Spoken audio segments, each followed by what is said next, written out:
DNA. Okay, I talked about how science doesn't know really what they're dealing with DNA. This is a point I want to bring together because we talked about fire letters in one part of one workshop, and then we talked about other aspects of DNA in another. This will bring it together a little bit of how these two things work together. Okay, the scalar wave programs. Now we learn up here that DNA are actually the observable portions, chemical translations of scalar wave programs that exist in the morphogenetic field. Okay? Scalar wave programs that are held within the DNA imprint, these create the diversity of form. Different programs of scalar waves create different DNA in the manifest levels, which creates different biologies. Okay? These programs, though, the scalar wave part of the DNA, the part below the part they're seeing, we call them fire letters. That's an ancient term that was used in Enochian teachings. And in the Hebrew teachings, they talked about fire letters.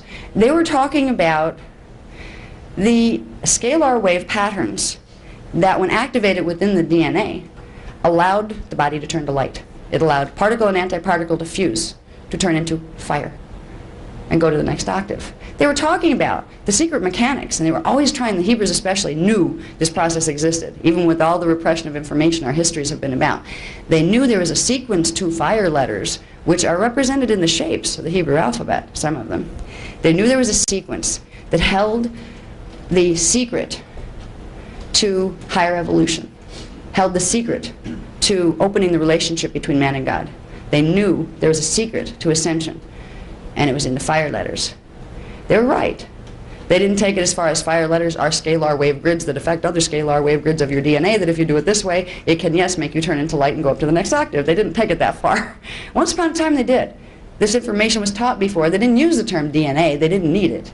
That was just another chemical thing that happens as a result of the real stuff underneath. So there were terms in other languages that were applied to the core templates. They were applied to the genetic imprint below the DNA. But it helps to understand, if we want to understand this process of evolution, and if we want to understand what indigos are, we need to understand a little bit about how evolution works in general within our bodies, because it works different with them. Okay? We simply need to understand that we can look at our DNA, instead of just identifying it as the chemical components of gene code that science uses now. Look at it as, yes, it's that. But it is also programs of scalar waves that are called fire letters. The DNA is a sequence, several sequences, of scalar wave programs run together. They create flash line sequences that create the templates upon which your particles are built. Okay? It is a science. Simply expanding our concept of DNA into the concept of sequences of fire letters upon which the chemical translations manifest will begin to help us understand the process of biological transmutation, which was our original imprint. We were not meant to die. If you understand how to activate DNA, and you can fix the mess that's been done to our DNA, death was not originally part of the human condition. Transmutation was the way to get out of here. You didn't leave a body behind. You didn't have to. The bodies didn't get sick because you knew the mechanisms by which they stayed healthy. That's all been taken away from us because of the way our history unfolded. The indigos are bringing back our heritage. They're bringing back the knowledge. And I know this, and I know it intimately, because I'm one of them. I'm one of the indigos. There's 3 types we'll talk about later. I'm a type 1. And I'm not the only one. There's 350 like me right now. And there's like 2,500,000 of type 3. So there's a lot of indigos here already. Okay? When I speak about indigos, I'm not speaking about somebody told me something about indigos and I'm passing it on to you. I know what it's like to be raised in an indigo body here. I know what the indigo body means and what the gene code is doing. So I'm speaking from the heart as well as the mind when I talk about this stuff. We need to understand how our DNA functions. If we're going to understand how the DNA of the indigos differs from that of human, why they are considered, even though they birthed through human bodies, why, you know, through human parents, why they are considered literally a hybrid ET race. There is a distinct difference in their gene code. And I've done diagrams in these chart packs to show you that difference, because it becomes really apparent when you have the spatial relationships in the visual diagrams. So we'll see that in a little bit. Now, let's see. Okay, we need to also, if we're going to understand the whole process, our ascension process, to understand indigos, we need to understand our ascension process. We've been through these teachings in parts in other workshops. This is like a quick roundup, and especially if anybody that hasn't been to the other workshops, this is the crash course in DNA ascension mechanics. So you get that by the wayside as you learn about indigos. All right, you have biology and consciousness, which are matter and spirit, are intimately intertwined. They're composed of the same substance. This is what science doesn't get either. Consciousness, our bodies, matter particles, are made of units of consciousness. That is the only substance that really exists in the universe. Consciousness is a substance. It can be quantified. It can be grouped. It can be structured. It is not a byproduct of matter particles interrelating with each other. It is not a byproduct of brain chemicals firing in certain sequences that give you the ability to think you're alive. It starts first. Matter, the experience of matter, is built on a core of consciousness. Consciousness is energy, and at least science acknowledges that energy cannot be created or destroyed, it just changes form. Consciousness cannot be created or destroyed, it just changes form. This is what the whole thing is about. Energy is consciousness, and consciousness is energy. Science knows energy's always existed. They can't figure out where before energy, what was there. There was no before energy, or there would be not now, you know. It gets into those really riddle-like questions, which came first, chicken or the egg, who knows, you know, because somehow they just always existed and, you know, are representations of each other at different phases. So anyway, if we acknowledge that biology and consciousness are composed of the same substance, we begin to realize this is a part of our mind. We begin to realize that the higher parts of ourselves we don't see are part of our body. We have 15-dimensional anatomy that we're not taught about in health class. We need to be taught about this stuff. I mean, we might learn how to brush our teeth and, you know, comb our hair and, you know, exercise and do all those good things to keep your physical matter body healthy. But it's like knowing you have a thumb and not realizing you have a hand, an arm, and a whole body with a head and a brain to go with it. This is what's happening and what we're taught about our bodies. We have a 15-dimensional identity structure, which is a 15-dimensional biological structure with 5 harmonics of matter density. We need to learn this if we're going to help indigos. Because the awakening process, the process by which a soul who comes in here and then has the ability to awaken, to remember who it was before so it can remember what it came to do, requires a knowledge of the 15-dimensional identity. You come in here, the gene code shuts down. Those levels of consciousness that were in the higher fields block out. The gene code blocks them out. If you don't have the mechanics here available, say, okay, when that happens, here's how you fix it. Here's how you open up the gene code to bring the rest of you back in. You just stay that way. Indigos are going to stay lost. And that will be a real shame if that happens. Because a lot of them are just going to backfire, and they're going to be like firecrackers holding too much energy, and they're just going to explode. Others are just going to fade and just drop the bodies and leave if they can't awaken. A lot of them go into drugs in the teens because it numbs them. They feel things that they can't put words on yet, and they don't have a belief framework to understand themselves yet. They try to think they're normal. After a while, they realize they differ. They realize they pick up on things that their peers are not picking up on. They realize that all these like competitive sports in school, indigos tend to go, you know, how archaic, you know? It's like, you know, the old days when they fed people to the lions for fun. You know, indigos tend to carry a consciousness with them, even if they can't verbalize it, of aversion to a lot of these things. Type 3s can be competitive, but most of them are just beyond that kind of stuff. And they feel different, but they don't have a framework to understand why they're different or what they're supposed to do with that fact. It gets to be very painful. Not to mention the fact that they're so sensitive to electromagnetic frequency that standing by like Xerox machines or being in trains that are, you know, electrical trains or any of these things that normal people just don't have a problem with affects them. I used to ride, when I'd ride in a car, the vibration of the motor of the engine would make me physically sick. And it would take me 2 hours of recalibrating my fields and like just curling up in a ball and bringing my energy back in to neutralize what simply the vibration from car engines would do. Imagine what indigos living under high-power wires are experiencing. Their bodies go into mutation. They get cancers more easily from it. These children are sensitive to all sorts of things that average people aren't. We'll cover some of that as we get into understand more of who they are. The most important thing I want to get across first is who they are and how that can be possible. By showing you the frameworks of DNA, of multidimensionality, and reminding you how those pieces fit together. That is saying, what I'm going to say next, this is how it's possible. So before I say what I want to say about the indigos, and you go, oh yeah, right, you know, I've already given you a framework to understand where that can be a very rational choice to believe. So that's why I do it this way. I try to break the information down in a way that your logical mind, that just like everybody's logical mind here has been programmed in a certain way by society, that, well, if this, and this aren't met, then it's not real to me. I won't listen. I want people to listen about the indigos and understand who they are. So I have to give the framework. So you can say, well, I don't know if I believe it yet, but I see how it could be possible. If she's right about dimensional structure and DNA and all that stuff, it really could be happening, couldn't it? You know? So that's the level of opening that I want to make in the consciousness. The people in this room are great because most of the people have been through workshops and they've been already familiar with the paradigm.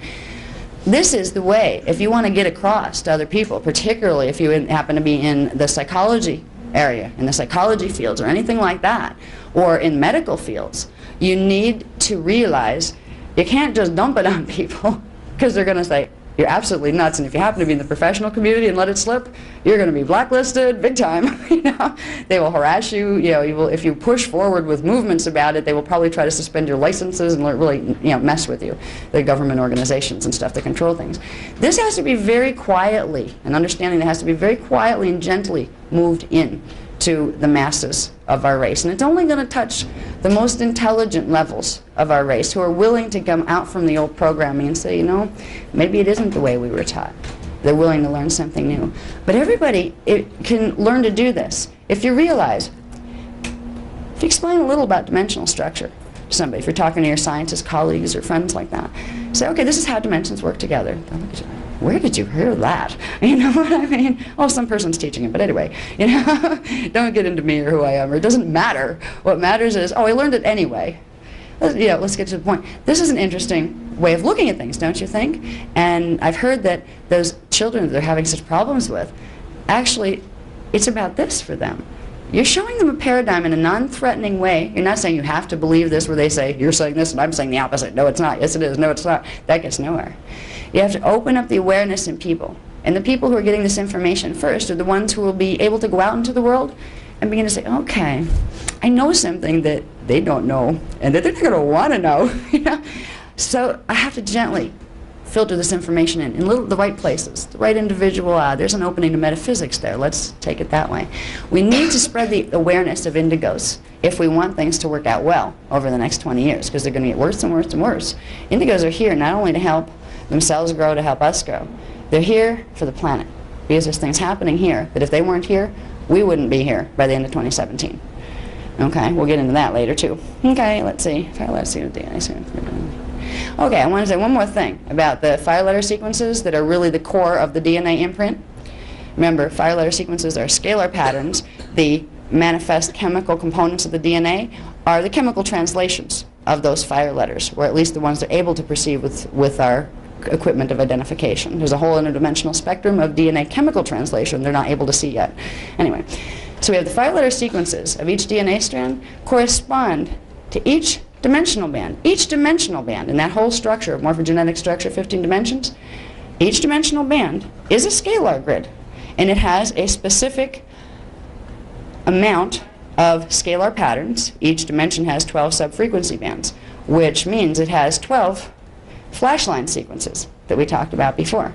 Okay? These flashline sequences are really what the DNA is, the scalar patterns of the DNA. The flyer letters are the flashline sequences.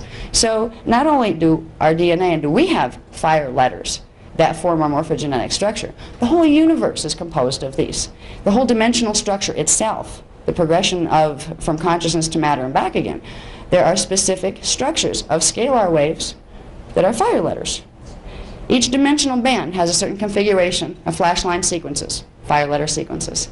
When a form is built up to become manifest and to come down in through the matter densities down into here, it will take on, in its pure form, the arrangements or flashline sequences of each level of the dimensions. So there will be a part of you in your individuated flashline pattern that adopts the flashline patterns of D1, of D2, of D3, of D4, all the way up the 15-dimensional scale.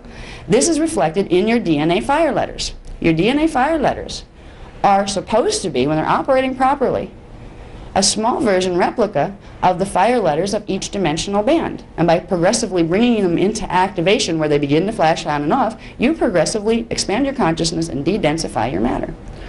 This was the process as it originally worked until they started pulling things out of the flash line sequences and twisting the fire letters. Distorting your fire letters is distorting your DNA. And that's what happened to our race. Is one of the reasons the indigos are back. Okay, we can go past that one. Okay, now, the Diamond Sun 12-strand DNA matrix. People who have been in the workshops before understand that I've talked about the original human imprint being a 12, not a 2-strand DNA pattern. This was the original design. There is an original design, which means somebody designed it, the DNA imprint for the human form.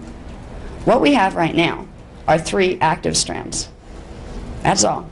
We get 3-dimensional consciousness because we have 3 strands activated, which allows only 3 dimensions of frequency, scalar wave patterns, to translate through the hologram into manifestation.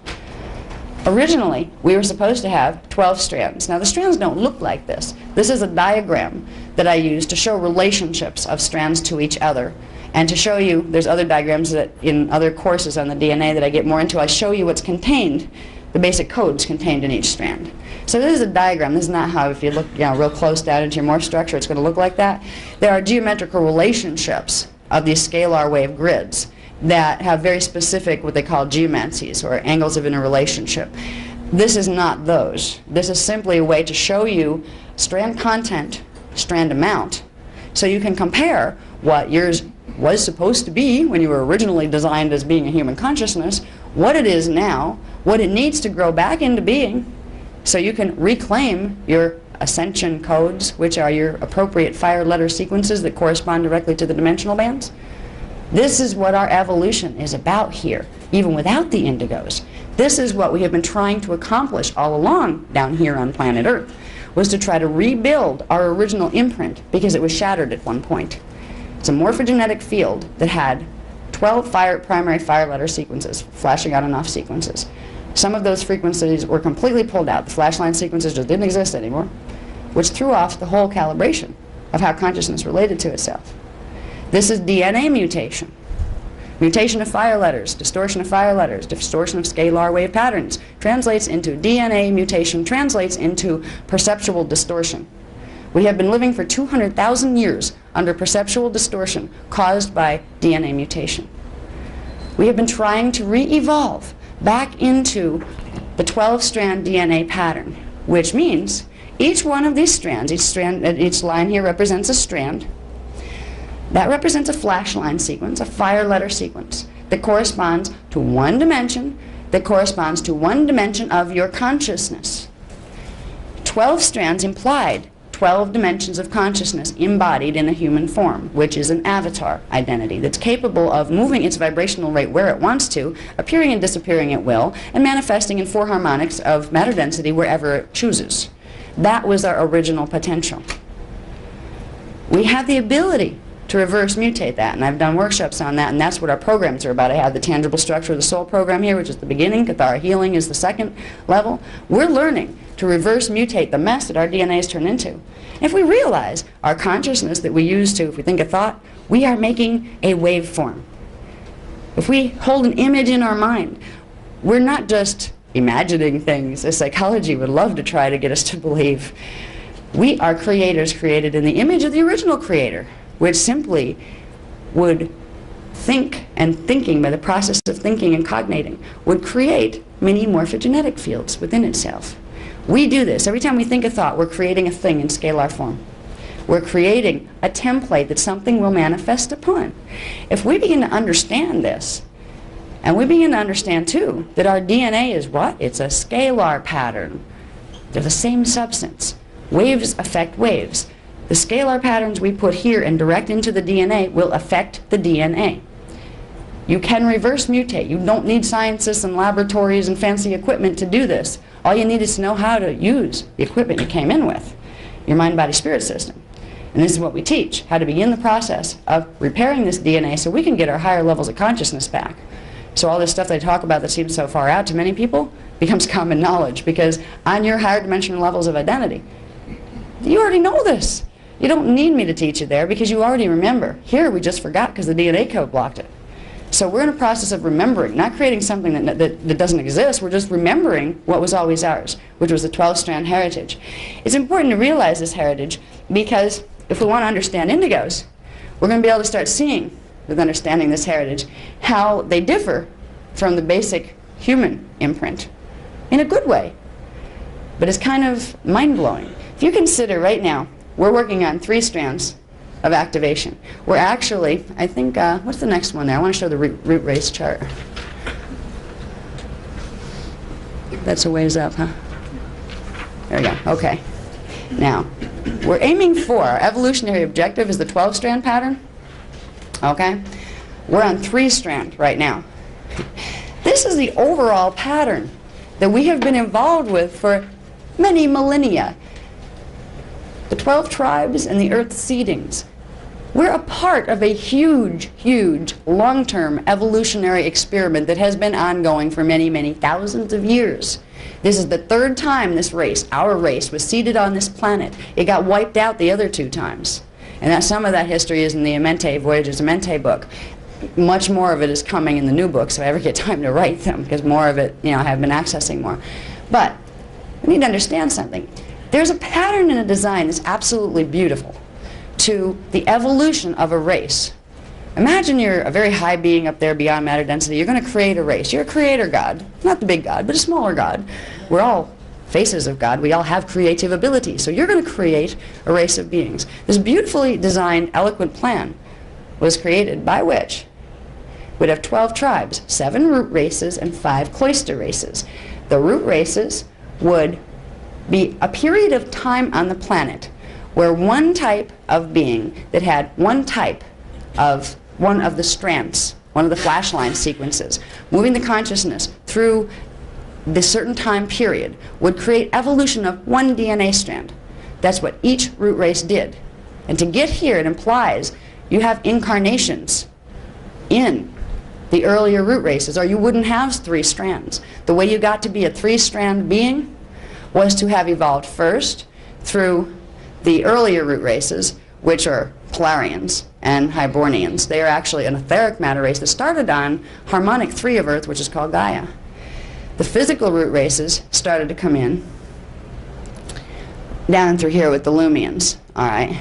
They were evolving strand 2. In our seeding, these already got wiped out. We're back up here. They reseeded them again. These 2 were all right. They reseeded from number 3, root race 3, Lemurians. They were working on evolving strand 2. So everybody in this room and everybody on the planet, to be here in a strand 3 body implies you have Lemurian incarnations in your cellular memory that gave you the flash line sequences and fire letter sequences. Associate it with that time period. Associate it with strand 2. Associate it with the 2nd dimensional frequency bands. Okay? These were here 73,000 years ago. That's when they got seeded here. Now, with each root race, there was a cloister race that came in with the purpose of 2 things. First, the cloister race would come in first and birth through the root race potential. The cloister race was a bigger flashline sequence DNA. It had more strands. And out of that, smaller versions would come to evolve the particular strands of the lower parts. So each root race had a cloister race affiliation. 75,000 years ago, the first race to come in physical were called the Urantrians. They had in their flashline sequence of birth strand 2 plus 7 through 12. Now notice with all the cloister races, they have whatever the single strand is that their root race went with, but they also have strand 7 through 12.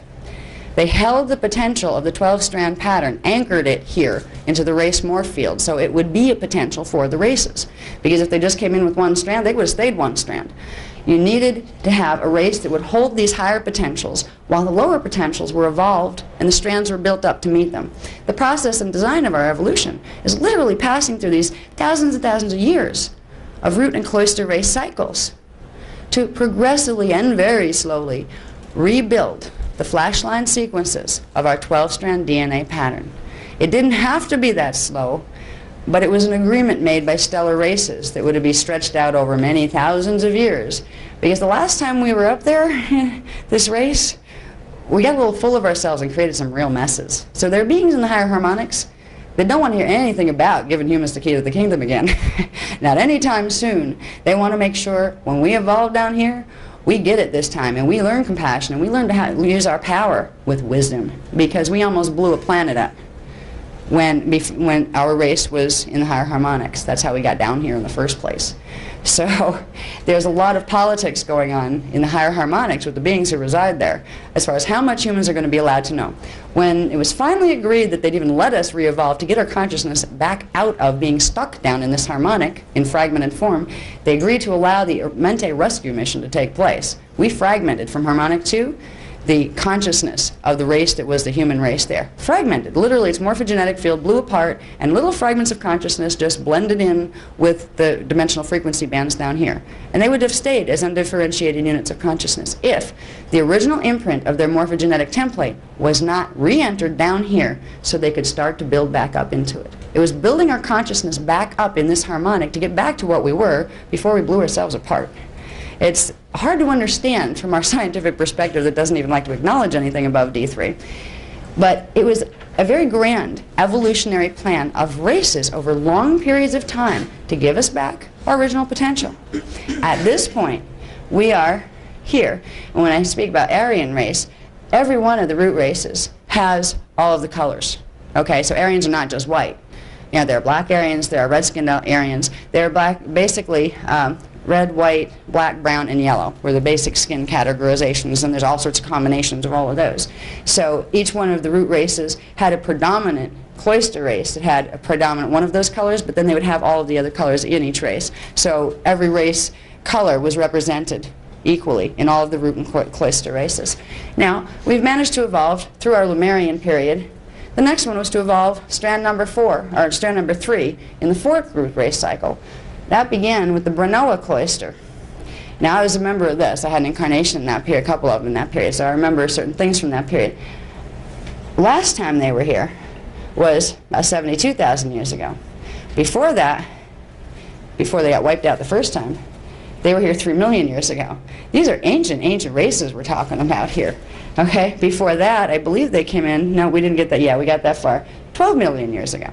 So when we talk about the Brenoa race, which are actually related more closely than any of the other cloisters except the Melchizedeks to the Indigos, we're talking about ancient, ancient races of beings here. This is an ancient genetic imprint. So right now, we've managed to get to the point where we're of the Aryan 5th root race cycle. Most of the people on the planet, and probably few of the people in this room, are of the Aryan root race.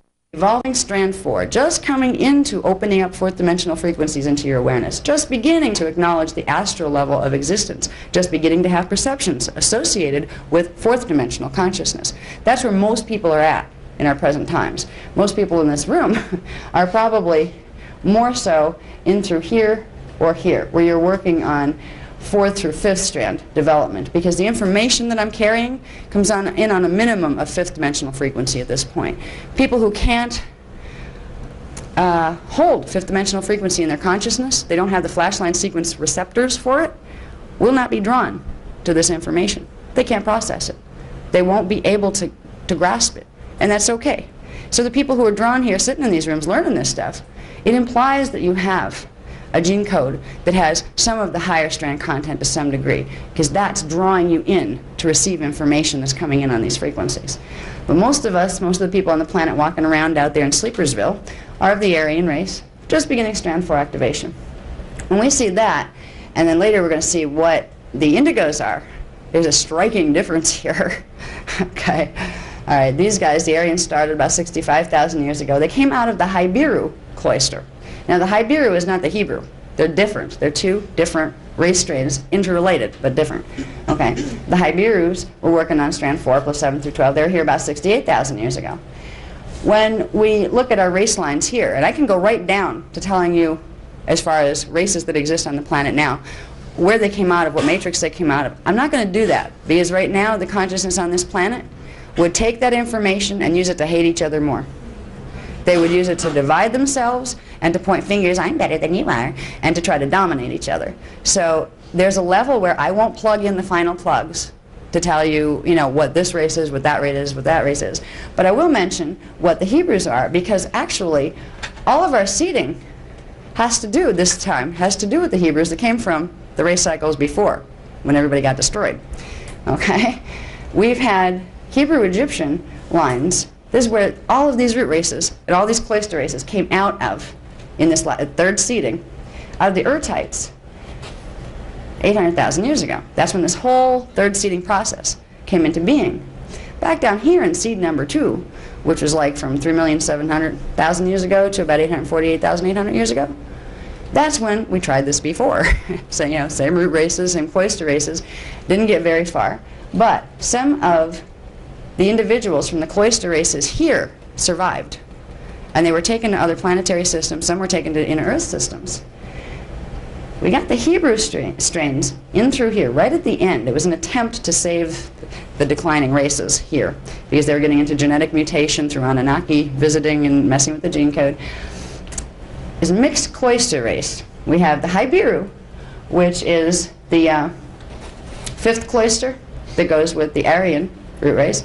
And up above that, we have the Melchizedek races. And you'll see this word in the New Age movement a lot these days. Melchizedek this, Melchizedek this. What in the world is Melchizedek? In its truth, it meant many things, but one of them was it's a literal cloister race of beings. And they are starting to enter here now. They're starting to enter their birthing cycles. But these are even small compared to what the indigos are. The Melchizedeks are very advanced. They come in with strand 5 in their birth imprint. And their life cycle is about activating strand 5. Really, that's a future time. The Muvarian root race is actually would be in the future from where we are. So when we have the Melchizedeks birthing in, they're beginning the next wave of evolution that would normally come through the Muvarians. When we move from strand 4 into 5 activation, probably several 100,000 years in the future. Indigos are even beyond this. You'll love this when you get beyond it. But you need to understand this basic structure to see, okay, who's at what stage of evolution? Each one of these races represent a phase or stage of evolution evolving back up toward the 12-strand pattern and beyond. Okay, so right now we have some Melchizedeks coming in. Many of the people drawn to this material, because it comes in on a D5 frequency, which goes with the 5th strand. They have the 5th strand, which means they have a receptor to pull in 5th dimensional frequency, which means that they can respond to information that comes in on this frequency. So most people that respond to this at all have something to do with Melchizedek gene code in them. You're probably part of a cloister race just to be in this room, this cloister. But if you're indigo, you're even more than that. Okay, I'm a Melchizedek, but I'm an indigo Melchizedek, and we'll get into the differences later. Okay, we'll get into this too when we're understanding indigos. The Uniseti cloister that's supposed to go with the one I can't even pronounce, EOMC 7th root race that's evolving strand 6. Remember, we're down here right now. Okay, evolving strand 6. They're a future race in harmonic 2, where Earth there is called Tara. Okay. They're many, many, many thousands of years in the future before our race would naturally evolve into that imprint in its original design. The indigos come in with strand 6 activated. People here come in with strand 3 activated. Most people. They birth in with the 3rd strand activated. They spend the process of this life and many others afterwards, possibly until they're done, activating strand 4. Then they birth into this race and they do strand 5. Then they come into strand 6 activation. It's a completely different race by then. It's a whole different root race. It's a whole different race cycle. It's a future race cycle. The indigos, one of the special features is that they're born with 6th strand activation. When you go into the dimensional scale, this is why they're called indigos. It's a New Age term that was coined by people who can see auric fields, who notice that they tend to have a real concentration of the blue frequency spectrum in their auric fields, more than average. There's a reason for that.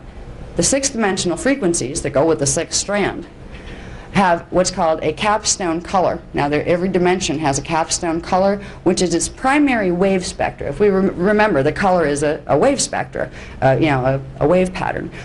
Every dimension has a capstone, which is the primary wave pattern, then it has all these little wave patterns inside of it that are the color spectrums within it. Blue, indigo, goes with, we have blue on strand 5, indigo on strand 6, and then goes into violet in strand 7. Dimension 7 goes with violet Dimension 6 goes with indigo. That's where they get indigo. They didn't even realize this. They were reading the auric fields and saying, I see this color. It wasn't known yet about the design of the DNA evolution, so nobody knew yet to look for what does that mean with the strands.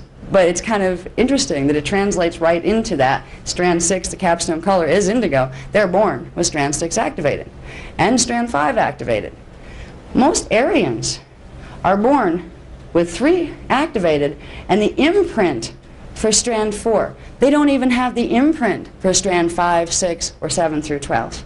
If you happen to be born a cloister, now these are mostly out of here by now. It's like a race cycle that phased out and moved into the next level, into the Aryan root race. Now we're moving into the Melchizedeks coming in. These are very special individuals. They have higher consciousness abilities because they are born with the strand 4 activated most of the time and the imprint for strand 5, which compared to the Aryans is much advanced. Compared to the Hybiru, it was advanced. So it's a progressive advancement of strand activation and integration of consciousness, which creates genetic evolution of the race while simultaneously creating consciousness evolution of the race. It's called biospiritual evolution. That's the process we're all involved in, whether we realize it or not. When we get into beings up here, they're not even supposed to be here right now. They're beings from future race cycles. The consciousness of those beings has many more flashline sequences in it than ours do, many more scalar grids, which means more awareness. They have access to more of their higher dimensional identity than we do, and they have this from birth. This can be a gift, and it can also be a curse. And the way our society is structured right now, to the indigos, it's a curse. It makes it almost intolerable to be here for some of them. Now, they're even more than that. This is just the beginning, 6-strand activation. It's much more than that. When we get into who are these consciousnesses coming in and where are they coming from, that's when it gets amazing. That's when we learn something that has not been clearly put here for many thousands of years, which is, where did we come from? What is our lineup of consciousness? What races did we come down through the matter densities from? Okay? Obviously, the fact that we're in physical matter implies that at once upon a time we were part of some race that had semi-physical matter, semi-etheric matter, and then a race above that that had etheric matter. There are races of beings, not just individual parts of yourself, but individual parts of races that went all the way up the dimensional scale. There's a stellar heritage here that has been totally banned from our history books by the Anunnaki primarily, because they wanted to be able to manipulate from behind the scenes like little humans down in a petri dish. We're the little sheep to play with, and just make sure they don't know too much, because they might rebel and decide they don't want to play, your God and we're subservient anymore. The information that we're giving here on the DNA, on who we are, is essential to understanding who indigos are, because you can see where they differ, but it's also a revelation for us. It's our chance to grab this information and run, to get out of the mind control, distorted history nonsense we have been taught for years and centuries and thousands of years, to say, wait a minute, there's a part of me that remembers some of this. I did come from somewhere higher, and this is the way it works. That's when you throw out the history books and say, all right, let me remember how it works. Let me remember how to reclaim this. Let me remember how to do cellular transmutation, for one. That would be really great. I don't have to incarnate down here in the densities anymore. Yes. Yeah, you'll start to remember. We got to realize we're part of a huge evolution program. And the only reason we don't know this is because when we were in our very small, just beginning to evolve down here days, each time we were thrown down here with the lower strands, the ones who were controlling this design, some of them decided they weren't going to let us in on the secret. Others decided they were going to take this original design and do something completely different with it and hijack it. There are beings in Harmonic 2 that have 11th dimensional consciousness. They have the ability to have 11 strands of DNA. Do not want humans to get back to being 12-strand DNA. Why? We'll have a whole other dimension of consciousness beyond their own. We'll have stronger genetic capacity than their own, and we will be more powerful, aware, and intelligent than they are. We will be a force to contend with, because we will realize at that point what they did to the evolutionary cycles of our race here. And they're very nervous that we may be very upset when they find out how, by being so helpful, they mutated this race, where it took many more thousands of years to move through this design than it was supposed to. It was not supposed to take all these millions of years to get the 12-strand pattern back. That happened because continually races that did not want this race to evolve back into what it was made sure they interrupted the evolutionary cycles, or hijacked it, or mutated it, or took it this way, or took it that way, just so it doesn't go back to the 12-strand pattern. Many of our religious teachings were purposely seated there to put us in subservience to some God figure, not teach us the ascension mechanics at all, and to make sure we never realized that we were embodiments of Creator. We didn't need middlemen. We have power in the fact that we are part of Creator, just like those higher beings that like to play God are. They didn't want us to know this. Our race has been mutated repeatedly. This is one of the reasons why the Indigos are back. Because at this point, if it doesn't get changed, if some intervention isn't done, our gene code is going to go right down the tubes, and we will completely lose as a race this capacity. It will be mutated out of the potentialities down here, and we'd have to reseed the whole thing all over again. The ones in higher harmonics who have assisted us in getting this far are very tired too. They're tired of it getting to a certain level and collapsing again. It's like trying to build a snow fort, and every time you get to the roof it falls in, and you have to start over. After a while you say, you know, maybe on to another project. You give up. They don't want to give up. The ones who are really our elder races, what we came out of, they don't want to give up on our evolution here. But if they let it get any further down, if it goes any further down, it's going to be a whole other race. This race that we're turning into now, by the mutations we carry and by amplifying those, will completely block out our ability to reclaim the 12-strand pattern. We will become something that was not particularly foreseen or intended, a different type of consciousness that is three-dimensional, stuck in three-dimensional phase lock, will always be finite until it burns itself out and turns back into dust, dust into dust. If we evolve to the 12-strand pattern, we will be able to progressively accrete or bring to ourselves the higher levels of consciousness, move out of incarnation cycles in harmonic 1 up into harmonic 2, then up into harmonic 3, and move our way out of density while retaining our memory and our sentient identity.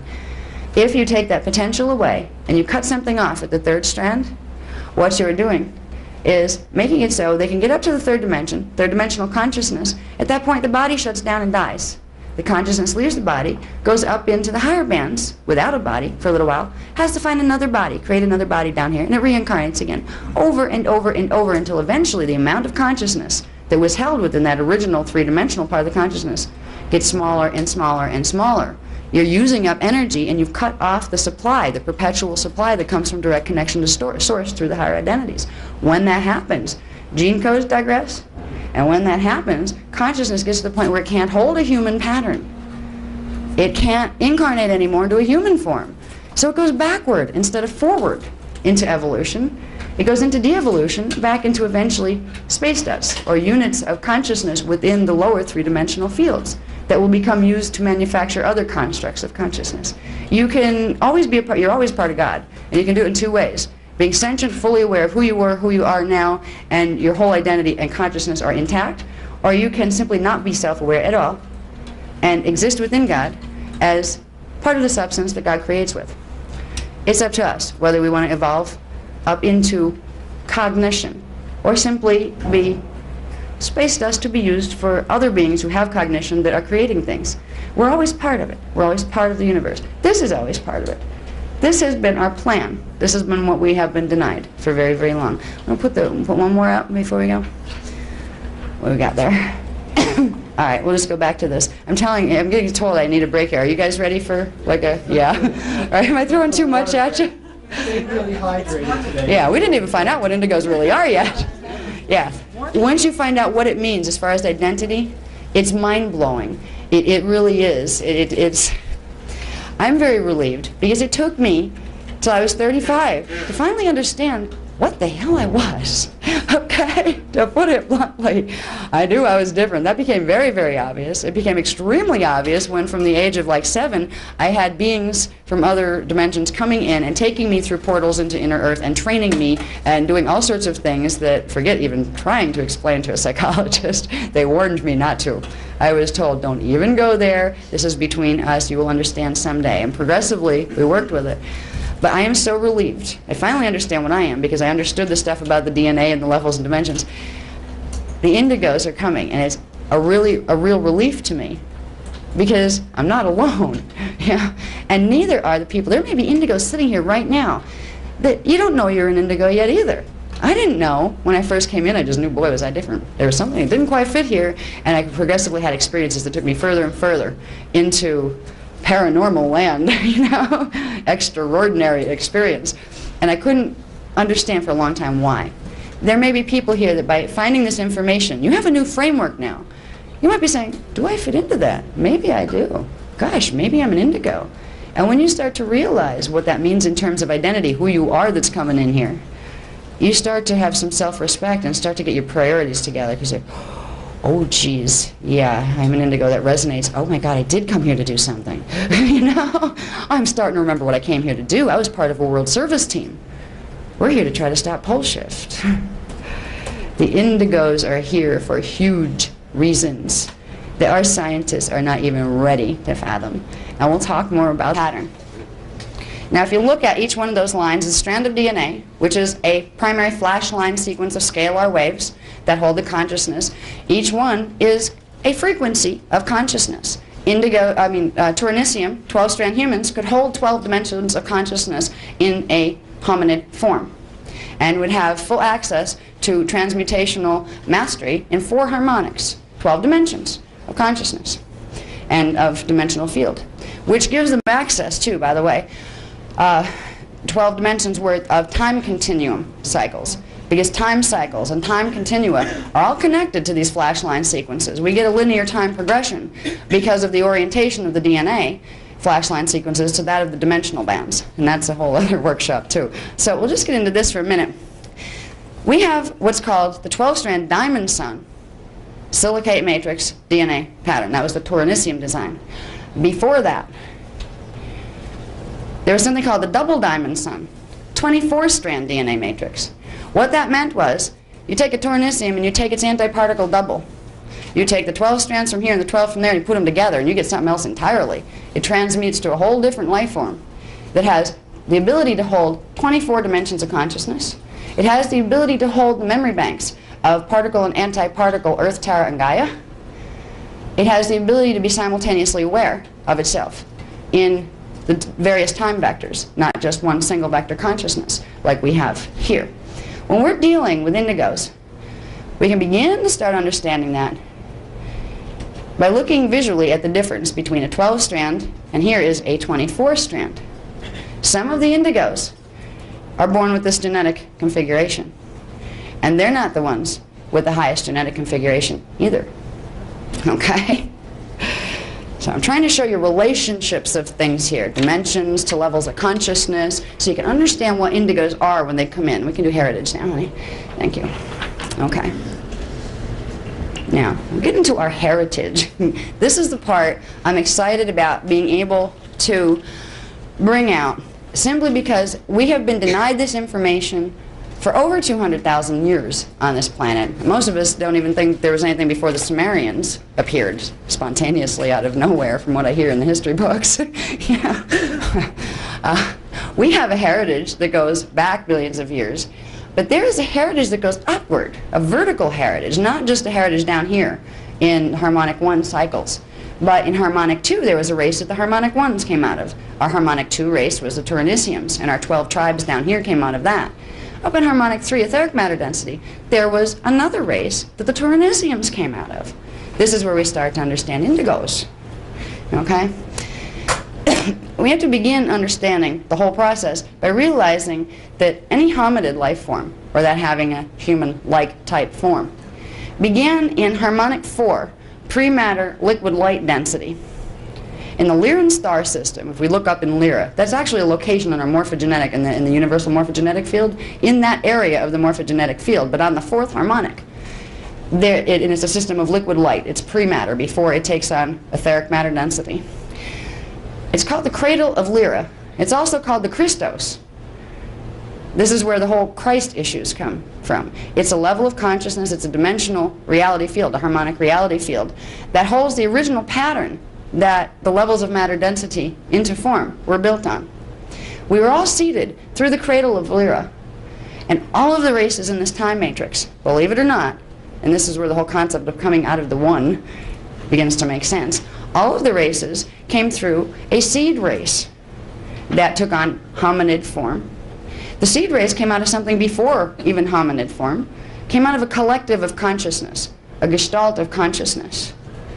And that goes up into the energy matrix levels, the ultra-terrestrial levels of consciousness we talked about that aren't even dimensionalized anymore. Those ascended mastery levels of identity, they're like cosmic families of consciousness that exist in pure scalar wave form. They're not even dimensionalized anymore. They don't experience space-time matter. They're eternal. We're all connected to them. To understand how life forms got into manifestation in the first place, you need to understand they came out of there. Then they dimensionalized into the dimensional structures, broke themselves down, and created shifting in the flashline sequences to create particle bases and the experience of perceivable matter, which is a hologram anyway.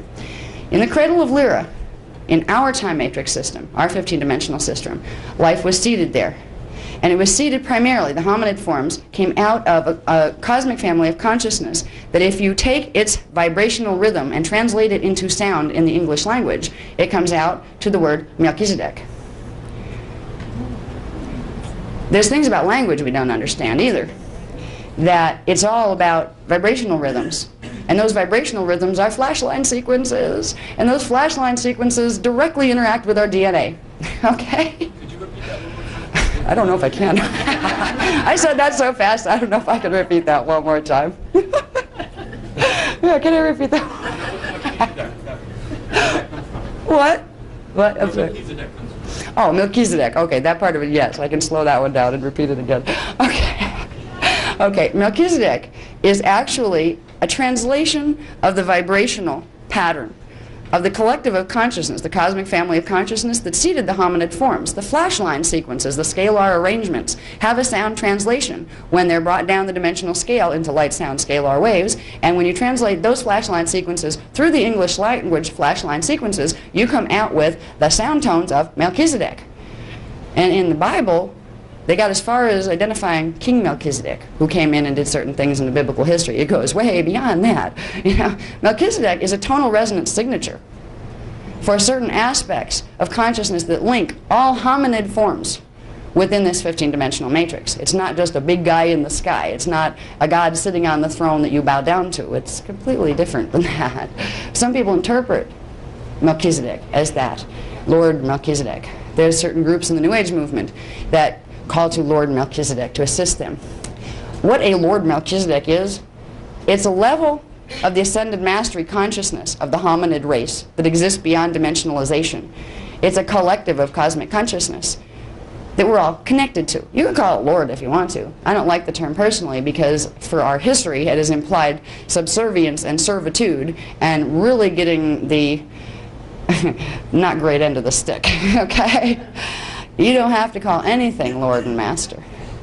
All you have to do is recognize you're directly connected to your own inner master, which is your own level of higher dimensional identity, all the way up through the dimensional scale. Now, to understand how we got to where we are, and to where the indigos fit, where the Turaneusiam fit, there is a vertical lineage happening here, a vertical progression of flashline sequences, which is a vertical progression of fire letter sequences, which is a vertical progression of DNA code manifestation through the densities down into this one.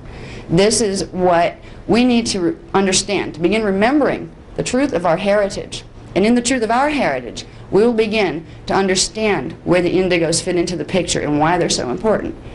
Okay, now, we had the Melchizedek tonal signature, cosmic gestalt of identity for the hominid forms in this time matrix, sending portions of itself into the dimensions to create individuation, a form of race, to experience dimensionalized creation and space-time matter and those things that that experience creates. Coming down through harmonic 5, okay, is dimensions 15, 14, and 13. Harmonic 5 we call the Rishi level of identity. If you were to perceive a Rishi, first it'd be flattened because the frequency it transmitted would fry you instantly. It looks like a sun. Their spherical identity is beyond the form, that any etheric matter form, any pre-matter form. It is a scalar wave spectra that has the frequencies of a full sphere of energy. Or actually, Rishi has half a sphere, you put two together and you get a whole sphere, 360-degree energy, 360 fire letter sequences. It's all connected. Okay? If we understand the harmonic 5, each of us as individuals has a Rishi collective we're out of, but so does every race. So does every race strain. So does every planet. Everything that comes into matter has this progression of scalar wave patterns that progressively breaks itself down into smaller pieces, and to get back out of here you have to progressively reassemble those pieces in the order that they were broken down in. That's why so many of us are stuck here in the time matrix. The fire letter sequences, the flash line sequences, the DNA patterns are no longer the same patterns that we came in with, and you have to recalibrate and put together the patterns you came in with to get back out. It's as simple as that. Okay, now, in the cradle of Lyra, the Melchizedek family created a group of, several groups of beings. The two primary ones involved with our race were called the Elohai, and that's not the same thing as Elohim. That's different. We'll get to that later. The Elohai and the Seraphi. They were both out of the Melchizedek collective, and they were both the first manifestation of individuation of the Melchizedek Rishi into harmonic 4, pre-matter, liquid light Christos. They were avatar collectives, and they created a liquid light form. We all have a level of this form that we can find too, by the way. The Elohai and the Seraphi and the family lines they created in the lower densities were the core of the whole polarity drama we have been involved with for billions of years before the human imprint was created. The stellar races who came out of those families went into issues of polarity imbalance, which creates conflict between beings. Polarity imbalance is basically a physics thing that comes down to balancing electrical and magnetic polarity frequencies. But when it translates into bodily consciousness and scalar wave beings, it turns into conflicts between DNA patterns, flashline sequences, and if you don't have compatibility in flashline sequences, you don't understand each other. This creates conflict in consciousness. And when you have conflict in consciousness, you tend to have things like wars. People down here in harmonic 1 think that if they think about angels and things up there in the higher harmonics, they think, oh, up in the heavens everything is sweet and hunky-dory and peaceful. Well, I hate to tell you, it doesn't get peaceful until you hit dimension 12. There have been interstellar wars for billions and billions of years trying to work out the polarity imbalances between the descendants of these two primary family avatar collectives, the Elohai and the Seraphi. And we are still in the middle of that major cosmic drama. We are products of that cosmic drama because the Turaneusiam lineage, human lineage, was created to try to help resolve it and get the flashline sequences back together, because then the harmonious consciousness would come back. We would start to understand each other again. Even when they talk about the races were all given different tongues, and then they had to figure out how to reassemble and be able to communicate with each other again. What they're talking about is not just languages. Those languages, again, just like the Melchizedek word, are tonal resonance signatures, which are flashline sequences. They were saying right there, even in the Bible, that we were broken down into separate groups of flashline sequences, and to understand each other and become whole again as a race, we had to put them back together into the original whole out of which all of those pieces came. Okay, now we have Elohai and Seraphi up in harmonic 4. This dimensions 12, 11, and 10. There are other families of consciousness that were involved with seeding other life forms. But the one we need to understand first is the hominid life form, because that's what our consciousness manifested through. Okay? When the avatars of the Elohai and Seraphi began, and they're like creator gods, they knew they had creative power to manifest life forms, and they did. And some of them did, and they mixed this one with that one and that one with this one, and they found that when you mix flashline sequences in the wrong ways, it creates messes in the flashline sequences, which creates messes in the gene codes, which creates a distortion in the codes of ascension, and those beings become trapped in time. And they also go into polarity imbalance and conflict and the whole bit. Many of the Elohai and Seraphi families became what was called fallen, as we hear stories of their fallen angels and all of that. Fallen meant they could no longer expand themselves up and out of matter density because they lost some portion of the original flashline sequences of their design that would allow them to pull their fire letters together and expand back out of the time matrix.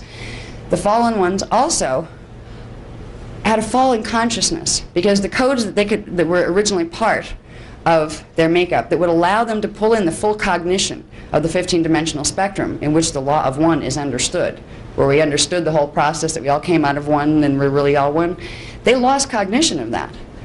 And they began to see each other as separate and something to fight with. They forgot they were part of each other, and they took different stances. These wars of the heavens came way before the wars on earth, and they still are ongoing.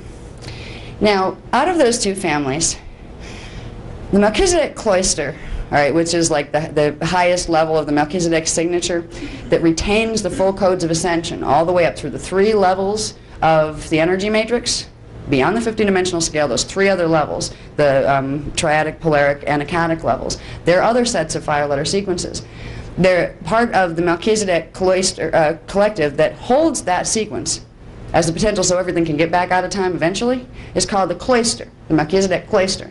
The Melchizedek Cloister Cosmic Identity Collective, knowing it had all these pieces of itself fragmented into the time matrix, holds those codes so they can give those codes back so the pieces of themselves stuck in the time matrix can re-evolve back into expansion, into being part of that cosmic family of consciousness. Now, the Elohai families of these two families were commissioned by the Melchizedek Cloister Collective to be in the time matrix, to be the one race line that would hold the original codes of ascension, the original full fire letter sequences out of which all of the races came out of. There was one original Lyran Christed pattern, one avatar pattern hominid form that had all of the flashline sequences that then were broken down into make different race strains. The Elohai family were appointed as the ones who would retain within their manifestations the coding that would allow all of the others to plug in and get their codes back so they could get out of time. The group of the Elohai family that was commissioned to do this was called the Emerald Order of the Azurite Council. This is where we get Azurite Temple. Okay? The Emerald Order is an ancient group of beings, so far ancient it loses its meaning in our context of time. But they were basically a group of the Elohai family avatars that agreed to stay in the time matrix, even though they could have expanded back out into ascension. They agreed to stay here to assist all of the stellar races back into evolving into the ascension codes as they are held within the Melchizedek Cloister, which means it gave the potential, or kept the potential, of every being down in here being able to become an ascended master again. We all started as ascended masters. Before we started as Turaneusiam, way up there, that's where we all started as. It's not a potential we have to get, it's a potential we have to remember how to expand back into, because it's always been there. Okay, so the Emerald Order of the Azurite Council was a group of beings out of the Elohai family. They were avatar collectives in harmonic 4, pre-matter, liquid, light. Okay. The Emerald Order seeded down in the next harmonic a version of itself, and they kept doing this all the way down. So those codes would be represented in all of the harmonics, making them available to the gene pools in all of the race strains going down. Now the Emerald Order Elohai seeded in harmonic 3 etheric matter a race called the Anahazi. Not Anunnaki. Anahazi, okay? The Anahazi races, also known as Syrian whites, because that's what they look like if you see them. They look like white beings with the big slanted eyes and that kind of thing. They are an etheric race, etheric matter density, which looks kind of ghost-like to us if we see them. The Anahazi were commissioned by the Emerald Order above them to become representatives of the Emerald Order in that level of etheric matter density. The Anahazi represents the first etheric matter hominid imprint that all hominids in the whole 15-dimensional scale from harmonic 3 and below fit into. To re-evolve back out of time, every being will have to re-evolve back through that imprint to go back into liquid light Christos, and then back into Rishi, and then back into expansion into ascended mastery. There is one pattern, one hominid pattern, that all hominids emerged out of. There's much diversity after that point. But the Anahazi in harmonic 3 were appointed the guardians of holding the codes of that pattern together so it would always remain as a potential for any race, no matter how far digressed, because that's what they look like if you see them. They look like white beings with the big slanted eyes and that kind of thing. They are an etheric race, etheric matter density, which looks kind of ghost-like to us if we see them. The Anahazi were commissioned by the Emerald Order above them to become representatives of the Emerald Order in that level of etheric matter density. The Anahazi represents the first etheric matter hominid imprint that all hominids in the whole 15-dimensional scale from harmonic 3 and below fit into. To re-evolve back out of time, every being will have to re-evolve back through that imprint to go back into liquid light Christos, and then back into Rishi, and then back into expansion into ascended mastery. There is one pattern, one hominid pattern, that all hominids emerged out of. There's much diversity after that point. But the Anahazi in harmonic 3 were appointed the guardians of holding the codes of that pattern together so it would always remain as a potential for any race, no matter how far digressed it got and how far the codes and flashline sequences got messed up. So you have the Anahazi in harmonic 3. In harmonic 4, we have the Emerald Order of the Azurite Council. Now the Azurite Council part comes from the ultra-terrestrial collective. You have the Melchizedek Cloister, and that has numerous families within the non-dimensionalized levels of the energy matrix, ultra-terrestrial families. The Azurite Council is the primary head family in the Melchizedek Cloister organization. They kind of direct what happens in the time matrix here. So the Azurite Council is, they're ascended masters, ultra-terrestrial collectives of cosmic consciousness, if you want to look at it that way. So we have up in ascended mastery levels, Melchizedek Cloister. Then we have the Azurite Council, which creates the Emerald Order, of the Elohai, which creates the Anahazi. The Anahazi were originally seeded into what we look up in the sky and see as the Lyran system, but in harmonic 3, etheric matter density. Because the other groups of the Elohai families and Seraphi families that were also creating things in the lower harmonics began to create things that were at war with the things that held the light codes and were trying to destroy them. There were battles that happened in the harmonic 3 etheric matter density of the Lyran system. And the original planet that was supposed to be the planet that went with Earth, Gaia, Terra, Earth, all of that lineup, was actually destroyed. The morphogenetic template for this planetary system was blown apart, and this planetary system was plugged into something else, but it wasn't its original flashline pattern, its original scalar pattern. The Anahazi race from Lyra and harmonic 3 had originally been inhabitants of that etheric planet. Now we have Gaia as etheric Earth. Gaia became something different because of what happened one harmonic above with the avatars. We had a pattern. Our Maharic shield of the planet was called Aramatana.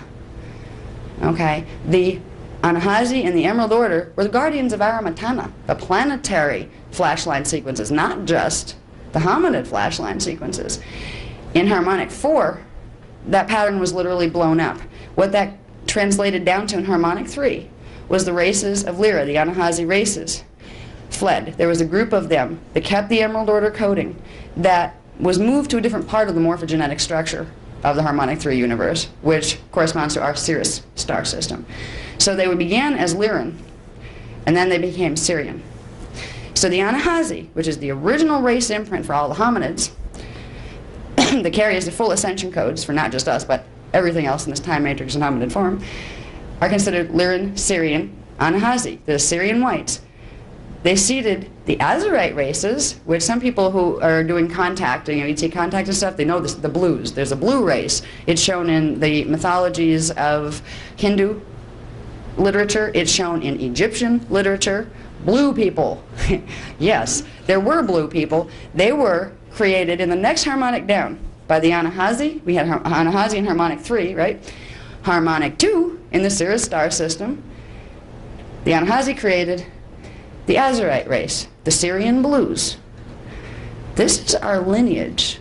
This is our stellar lineage before we became human, the patterns we had to pass through just to get into a human imprint. Okay, so we will all, in our higher levels, have what at this point is future time incarnations that are in each of these race streams. Okay, now, I have to take this piece by piece because I can really confuse you if I don't try. Okay, the Lyran, Sirian, Emerald Order, Anahazi, and Azurite genetic imprint. That chain of identity that I just explained coming down, race identity, was the seed into which 12 other intergalactic mutated families were spliced into to form the Turaneusiam imprint that was the original human form. It was the seed coming down from Emerald Order or Melchizedek, down through Azurite Council, through Emerald Order Elohai, into Anahazi, into Azurite Syrian Blue Race, finally into the Turaneusiam race, and then the Turaneusiam race into the 12 tribes that became the human race. This is our stellar heritage. These are the genetic, the scalar wave, the flash line sequences we need to reaccrete into our DNA in order to get ourselves into full expansion out of the time matrix. Right now we just got to worry about getting the gene code started enough to get through the changes that are going to be happening in the next 12 years. Okay? But that is the progression. And it's the first time this has not been convoluted, because for thousands of years some of the races from Harmonic 2 would come in and make themselves look like creator gods, like the Elohim, which are different than the Elohai. Okay, you want to put up the next one? We'll get into this because this is causing lots of confusion these days. There are Elohim communicating with channels from here across the oceans and to England and all other countries. They're starting to talk to their family down here. They're starting to talk to the humans, and what many of the Elohim are saying is, we created you. Just listen to us and we'll teach you how to be good humans. They're not teaching you ascension. They're not teaching you about flashline sequences, DNA, and how to get your codes back. They're teaching you, we're your parents. Listen to us. You have to ask yourself, why? Why, if they know, and if they're up there, they already know this stuff, why are they not teaching what the Azarites are teaching, which is the mechanics of how it works, so you can put it together and become independent and grow up to be just like them, because they don't want you to grow up to be just like them. They're parents that are a little nervous that the kids might grow up and be more than they are, and they don't trust us totally. The Elohim, here's where they came from. We had, entering in Harmonic 4, we'll start with, the Elohai Emerald Order families, okay? They had a 30 to 48 strand, what's called an Emerald Sun DNA configuration. Remember, the 12 strand was a Diamond Sun configuration? Well, this is called the Emerald Sun DNA configuration. 30 to 48 strands, 30 to 48 flashline sequences that would allow not only the 15 dimensions of consciousness here to be assimilated, not only that plus its other 15 on the other side, giving you the 30 from the antiparticle universe, but also the 18 codes and their reverse from the 3 levels of the energy matrix. The Elohai Emerald Order carried the ability to embody what's called, or to have access while embodiment, to what is called the Eckhart identity level, which is Ascended Master Level 3. Okay? Understanding this is important as we get talking more about who indigos are. All right, now, here's where Elohim pop up. When we had the Elohai races in Harmonic 4, remember I said how some of the races of the Elohai family and the Seraphai families digressed and created race lines that had their flashline sequences off, that they were stuck in time because they didn't have the connections anymore that would allow them to plug in all those frequencies to expand. Now, the fallen Elohim, they were Elohai once in Harmonic 4. They severed certain connections and reduced themselves to only 11 flashline sequences in order to get out from under the control of their Rishi identities in Harmonic 5. It was like a rebellion. We don't want to listen to you anymore. We don't want to do the law of one. We're having too much fun convoluting ourselves to the point where we don't make any sense to ourselves anymore. They decided that they were going to be creator gods without God, without that whole collective of consciousness. That any being that really reaches ascended mastery knows you can't divide it up in parts and expect that to work for very long. You have to recognize we are all one and all individual at the same time. And with the code convolution, or getting distorted flashline sequences in their consciousness and twists in their consciousness and the way they looked at things, the part of the Elohai family that decided to rebel against working with the higher councils, they became the Elohim. Some of them have evolved since then and rejoined the Elohai families. Now, these beings are awesome. If you see these beings, you get your D4 vision turned on and they come down to visit you, they are gorgeous. They are these white, you can't even describe them. They're like living light energy forms with sort of not quite human features and large eyes when they want to show you that much detail. They carry a presence with them that is awesome, and it just makes your heartstrings sing. You just feel, mama, you know? Your body, whether you're dealing with an Elohai or an Elohim, when that comes into your frequency, one of those consciousness, your body cells cry out, mama, because it feels the flashline sequence identification, even if it's not complete. So humans here can be so seduced by Elohim, who don't have their act together completely either, simply because of that biological identification of consciousness. And that's what's happening here. There are lots of Elohim channels at this point.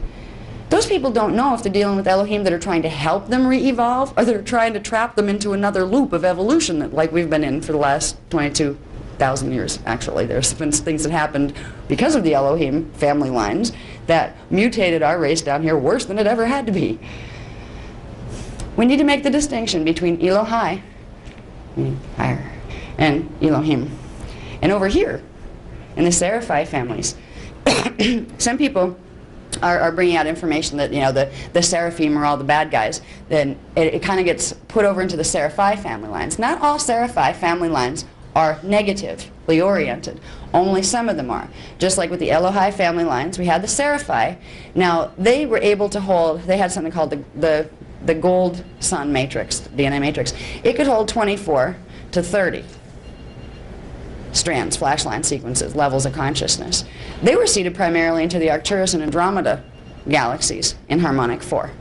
And they created their own race lines, which became involved with ours later. Then there was a group of them, and this is the ones we're having big problems with these days.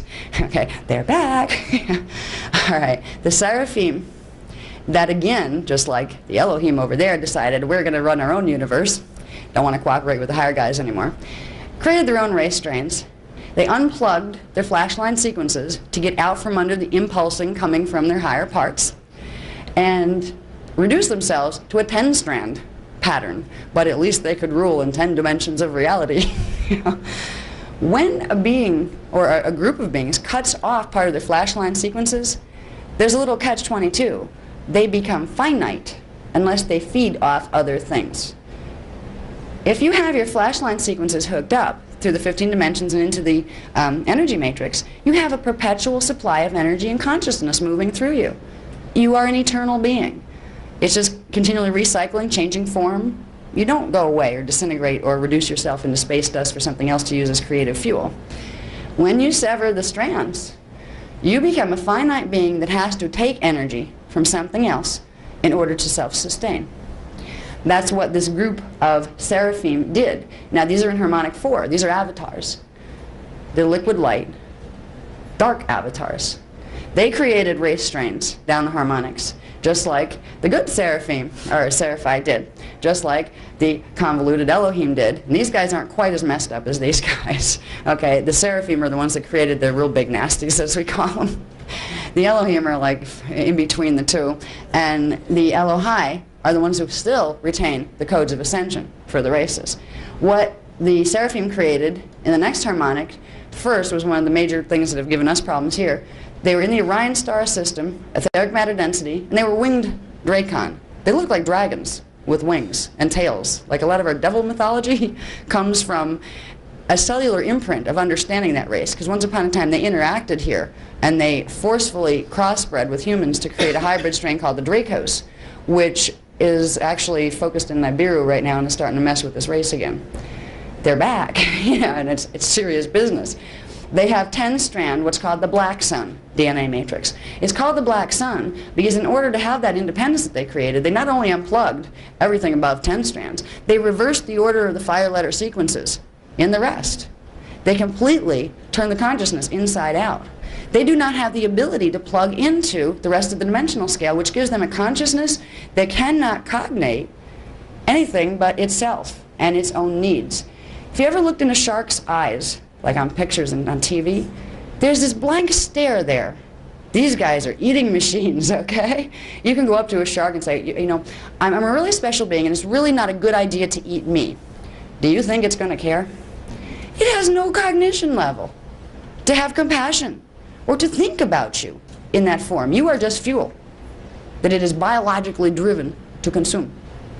This is the level of consciousness, but amplified by 11 or 10 dimensions that you're dealing with the draconian matrix. It's an avatar matrix of liquid light beings that are majorly screwed up, okay? I'll put it in very loose slang down here. Very twisted consciousness. They need more help than anybody in the time matrix. They are so stuck here that they have had to turn themselves into the epitome of evil just to self-sustain. where they will suck energy off anything they can get their claws into or their flash line sequences hooked into, just to self-sustain themselves. At some point when we evolve, and the ones that are in higher evolution are trying to help these guys to get their coding back, because if they get their flashline sequences back, they start to get more and more of that energy supply coming from source. But they're still in such a twisted frame of consciousness that they're afraid of the higher light. They're afraid of connecting with their rishi. And in their fear, just to survive, they have to consume. So it's like a very ancient drama that's still going on today. When we get down into what they created a reptilian version of Anunnaki. But they didn't create the first Anunnaki. This is where you get over here. Back over to the Elohai families. Remember, the Elohai families in the next harmonic down, harmonic 3, created various things. One of the first things in the hominid forms they created was the Lyran Syrian Anahazi. They were the ones that held the codes of ascension. I'll just refer to those flashline sequences, the right DNA patterns that get you all the way up as the codes of ascension, because that's what it's all about here. Evolution is about restructuring the codes of ascension so you get full mastery over manifesting and demanifesting wherever you want in the 15-dimensional time matrix and the energy matrix beyond it. Okay, so we have the Anahazi in harmonic 3. At the same time, down in harmonic 3, the digressive Elohim family, who didn't have any more than 11 flashline sequences anymore, created a version of itself in harmonic 3 called the Anu. This is where we get the stories that are popping up these days in the ancient histories about the Anu races. And there's a lot of mythology from the Syrian star system primarily involved with Anu, and Anu was a god and all these kind of things. Anu was a race of beings created by fallen Elohim. Well, you know, it's like, let's get it straight already. Before these guys that are channeling stuff telling us that Anu were the ancient gods, bow down to these guys, don't do this. These are Elohim families. Elohim, we can love Elohim, but we can say, excuse me, there is something higher. And if you aren't teaching me about ascension directly, you're withholding something from me that you know about, and that means you have an agenda here. What is your agenda? We need to start interacting intelligently with what's happening here, because we're having contact. Now, here's where we'll get to understand where indigos come in. Okay, not so much over here right now. We have the Anu in harmonic 3 out of the Elohim. We have in the good guy Saras families, the Seraphite families, the Saras and the Saras, which later crossed with the Syrian blues and got involved with our Egyptian lines to recalibrate the gene code in our race to some degree. They're trying to help us. Now here, there are several race strains created in different reality systems. Like when we have Palladians talking to us through channels and that kind of stuff now. They're not just Palladians, it's like Earthians. There's a lot of different people here, you know? When you're talking to Palladians, are you talking to the good ones? Are you talking to the draconian ones? Which ones are you talking to? We need to be able to ask these questions. Okay, when the harmonic 3 Anahazi came down and created their versions of races down here, they created the Azarites, the blue race. We ended up with this family line here through the Hibernians, creating Anunnaki. We took Hibernians, we combined them with some of the draconian matrices over there, and we ended up with the Dracos Anunnaki here. We ended up with, there's actually an Anunnaki strain that came in with these, which was a little different than the basic Anu pattern. But when you deal with Anu instead of Anahazi, Anus are the ones that became the Anunnaki lines. They became very twisted up with the dark sun, the black sun matrices. And it's not that one group of consciousness is good, one is bad. It's that one has its ascension codes and its ability to cognate the law of one and to therefore act humanely and lovingly, and the other has lost the ability to do that. And you don't lay yourself down before them and say, well, because you're higher evolution, go ahead, lead me. Because remember sharks. Sharks don't think about their food. They just eat it. Okay? We are energy systems down here. And the ones from higher evolution that are messed up perceive us like sharks perceive food. That's all. They don't realize we have something else besides that to offer. They don't care. We need to understand these things, what's going on, because it's affecting the indigo drama right now. It's also affected our ancient stellar history forever and ever. When we come down in harmonic 2, our race strain goes into the Syrian and Palladians. They were seated in both the harmonic 2 Syrian and Palladian race, planetary systems. The Azarites, which were the blue hominid that came out of the Anahazi, white, Syrian whites. Okay, then there was various race strains that came down here. Out of there, when we get down to about here, this was the Emerald Order. They're called Oraphim. This is where the experiment was done, to try to take the coding, the primary coding of all the other interstellar races, put it into the basic Emerald Order imprint to create a new hominid line that the consciousness that was stuck in the other forms could build up codes enough to evolve into. So it could evolve out of the time matrix through what would become the human pattern.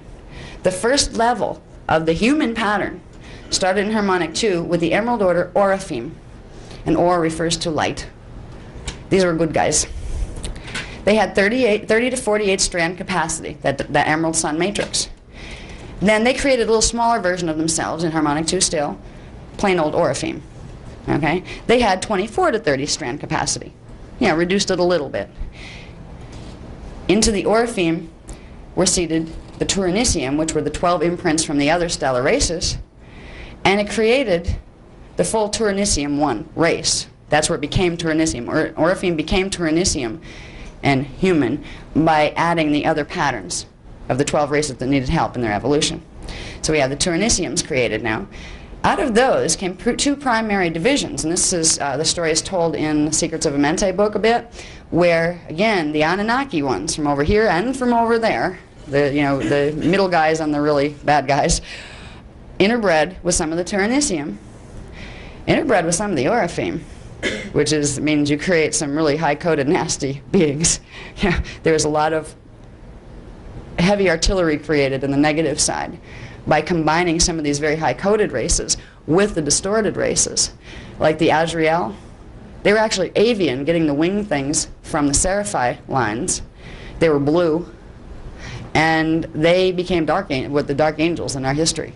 They were the real negative dark angels that have messed with us for a very long time. So I showed some extra stuff that I don't have to cover here today on these charts, just so you see where some of the pieces fit. So if you hear somebody channeling Palladians, put up your Maharic seal, that pillar of light, before you go in, just in case they're transmitting frequencies that you don't want in your flashline sequences. Okay, now we get down here again. Oraphim came from Emerald Order, Oraphim, Turaneusiam. Turaneusiams got messed up with the Anunnaki coding and became two races.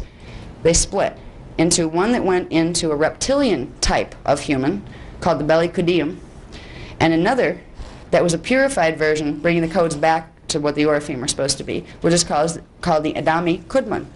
That was the pattern used, the Adami races. This is where stories of Adam come from. The Adami races were created. They were restructuring the imprint again and seeding it in 12 small pieces down here in harmonic 1. So the imprint could re-evolve down here, then we'd evolve back into the Adami Kudman, then we'd evolve into the Turaneusiam, then into the Oraphim, Emerald Order Oraphim. We progress all the way up to get our ascension codes back. When we understand this progression here, we can begin to understand where Indigo Children fit. Okay. We have Indigo Children here.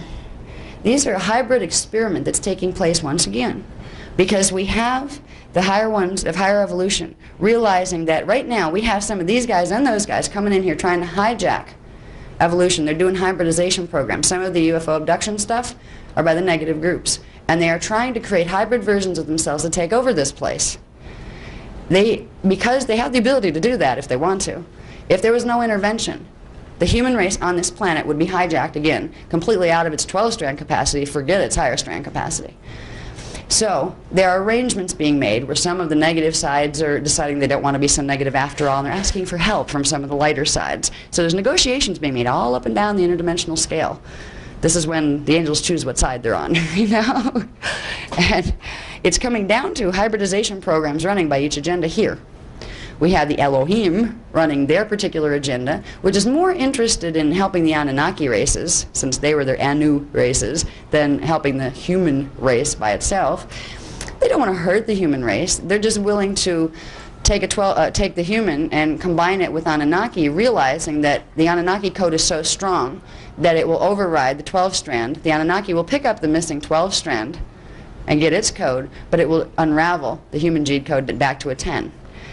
It's not an evolutionary experiment that's in our best interest. It's in the Anunnaki best interest, but at our expense. That's why it's not endorsed by the Azarite Council or the Emerald Order. It's supposed to be win-win for everybody. In the law of one, there are win-win solutions that everybody can get what they need from. This matrix is not cooperating with that. Some of them are going to be coming over on this side the more weird things get between now and 2012 when it all comes to a head. Over there, they just want to take over the planet because they want the stargates that are at the center of this planet.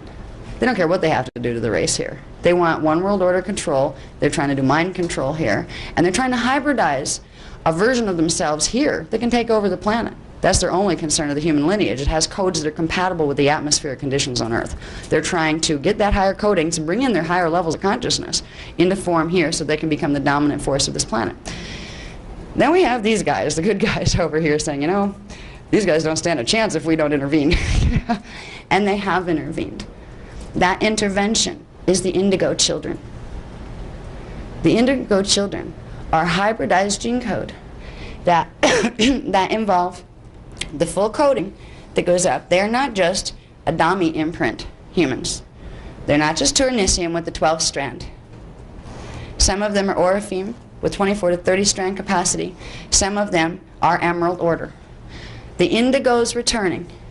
The Indigos coming into this race cycle where they normally would not belong, and the only reason they're being put here is because we're in big trouble if they don't come. This race will never again be able to reach its 12th strand if this evolutionary experiment isn't done now to give us back a real jump start in the gene code. You're not dealing with Turaneusiam souls incarnating here. You're dealing with Oraphim and Emerald Order souls incarnating here. What they are Elohai from Harmonic 4. These are avatars that are connected directly to their ascended master levels of consciousness. Some of them are Ekars. There are 3 types that we'll get into later after we come back from lunch. But these are not even what's considered human consciousness anymore. They're way back up the scale. They're incarnating avatars. It is the return of the Emerald Order that we are seeing in the Indigo Children. And there is one group of them that are having the hardest time of all. And these are the ones that are getting a lot of problems with the ADD and all sorts of behavioral issues. And they can be living demons sometimes. And this is why. Type 3, which we'll talk about later a little bit more with the other types. Type 3 Indigo Child is a very unique one. It's not just an Oraphim incarnating or an Emerald Order with the higher codes. It is an Oraphim avatar that has made an agreement with one of the races over here called the Nephilim. Okay, Nephilim pop up. Actually, they're running through these lines. They're also running through these lines. Nephilim were part human and part Anunnaki from the second seeding of our race down here. They were the giants that we talked about earlier. They, you know, the giants came. There were books of the Bible written on this that were destroyed. They came down, they interbred here, and they created physical beings here that were giants, and a whole bunch of them were kicked off the planet because they were going to totally erode the gene code here, and they were going to totally take dominion over the planet. That was not the plan. It was not supposed to be an Anunnaki planet. You know, they have their own. Stay off ours, you know. So, anyway, the Nephilim have been stuck in their own evolution. They have an 11-strand capacity, which is better than the dark matrix, but they're still not plugged into their avatar, full avatar level of consciousness, their Christos, and they cannot finish transmuting beyond that point. So they're a bunch of D11 avatars stuck. Where are they going to go? They can either join with these guys and continue sucking energy from other life forms and planetary systems, or they can start to realize they got a problem. And yes, you may be some of the most intelligent intellectual beings in the universe, but you don't know how to feel anymore because you don't have the frequencies because you're missing the DNA. If you want to evolve, you need help. There are agreements being made all up and down here. Hybridization programs that will allow the ones who want to cross over from either the very dark or the middle dark back into the ascension codes. Type 3 Indigo is a hybrid consciousness, not just gene code. It is 2 avatar identities in one body. They are literally 2 different families of consciousness. It's not just having, like, let's say with a walk-in, you have, they're both out of the same family of consciousness, where you have one come in and raise the body for a little while, and that one ascends, and then you have the other one come in. They're all related. They have the same flash line coding. You're having 2 diametrically opposite flash line sequence coded beings coming into one manifest incarnation. It can create an extreme polarity problem, an extreme from one side to the other. You may be lucky and come out with an indigo that is absolutely angelic when it's a kid. It may turn into a person that has one of those diseases where they become raving lunatics when they're 60 years old because they get one of these diseases where they start to bark and all sorts of wild other stuff. The negative side will come out if these things aren't harmonized. The purpose for these type 3 indigos is to allow a new opportunity, a new race line of evolution for the Nephilim avatars who want to cross back over into the light, to have a new race line they can evolve through. And at the same time, it's helping us, because from all of our history that has been hidden for the last 200,000 years, where the Anunnaki came down and messed with the gene pool here, most of us have Anunnaki coding in us now, whether we want it or not. If we're going to evolve, some of us have so much Anunnaki coding that to get the 12th strand back, we need that intervention race too. By helping the Nephilim evolve, the Indigos are giving a place where the Nephilim and the human strains contaminated by Anunnaki can incarnate next into that form and start to clear out their codes and work out their polarity balances so they can then go into the Turaneusiam imprint. What it will give the Nephilim is the ability to pick up that one extra strand. They have 11 strands. They'll be able to pick up the one extra strand. But their 11 strands are reversed. That fire letter sequence is turned around backwards. What this will do is turn it back around forward and give them the extra strand so they can finally ascend, hook up with the Rishi, and they're out of here. It will also help the humans whose gene code has been contaminated by the Anunnaki coding to do the same, piece by piece, lifetime by lifetime. But they come in with a huge burden of trying to balance the polarities of the universe within themselves. The Oraphim imprint is dominant, and that's the only way these avatars from the negative side get to come over. They have to agree to be in subservience to the little bit higher coded avatar coming in with the Oraphim. Now the Oraphim have much higher coding. They go from 24 up to 48 coding. That's the only level coding that would not get reversed itself by combining it with an 11-strand Nephilim. So you couldn't do it with a Turaneusiam, a regular human. You had to go to the level above. Type 3 indigos, which are the predominant ones now. There's about 2,500,000 of them on planet right now.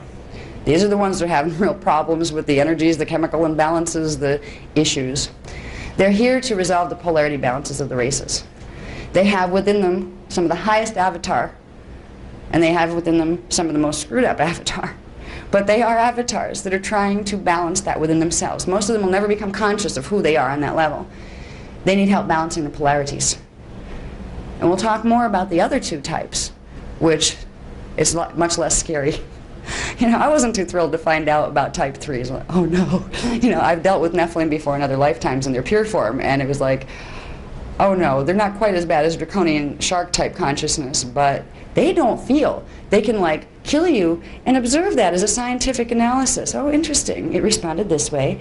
They just don't feel what they did. And some humans carry this too.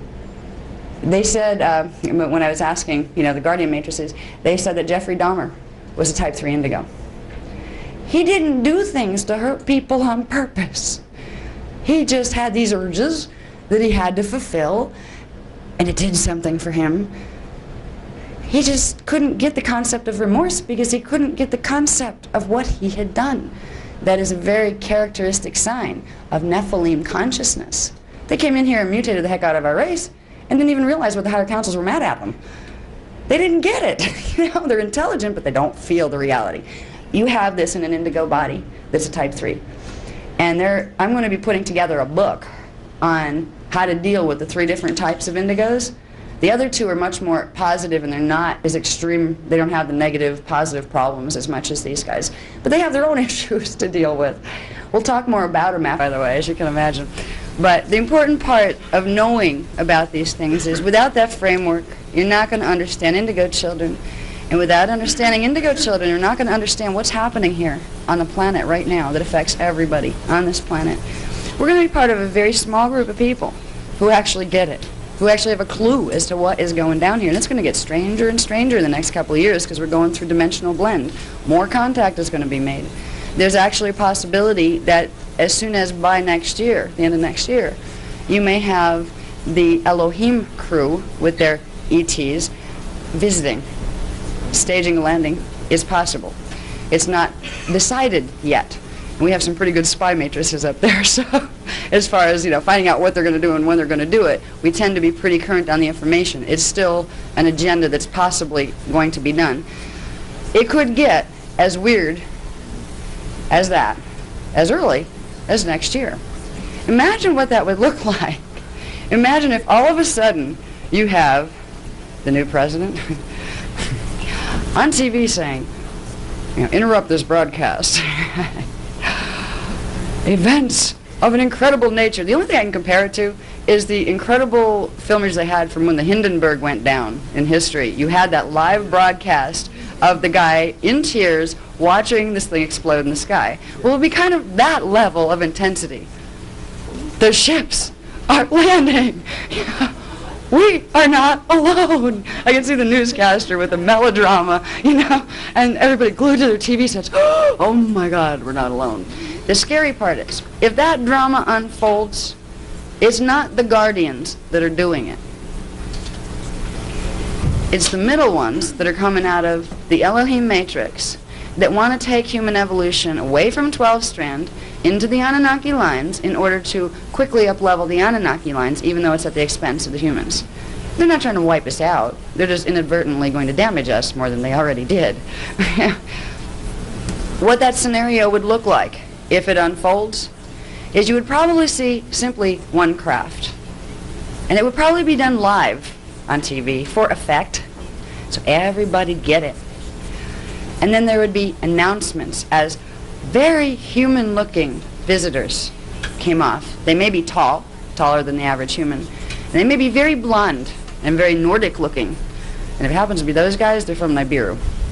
They're part of the Elohim Nephilim crew from Nibiru that messed with us all through our history and took out the books of the Bible, the other 12 that were supposed to be in there that told us how to ascend. And they will have names like Moses, Abraham, Jesus. And they will pretend, just like they did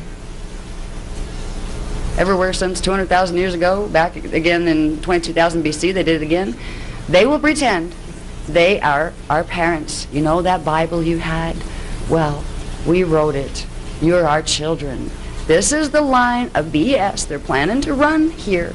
If their agendas work well enough, if the planetary grid mechanics that we are working with aren't effective enough, quickly enough, where they still have the opening to get away with it, this is what they're trying to do. Do you know what they're already doing?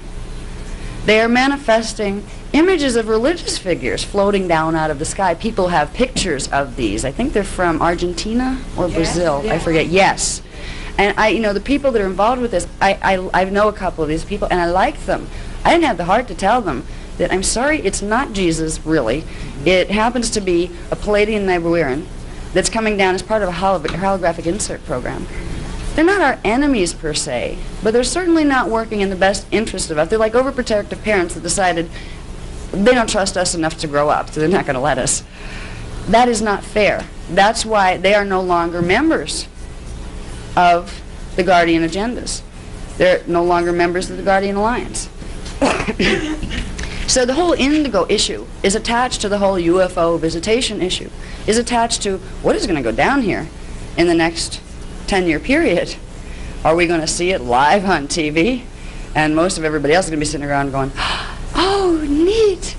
Jesus is back, just like the Bible said. It's like, if it were that simple, I'd be thrilled.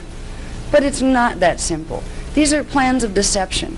What it all comes down to is we have a 12-strand potential as the general populations here. This is an opportunity to get that back, get back the awareness and the history that goes with it, and get back the mechanics to put our DNA back together.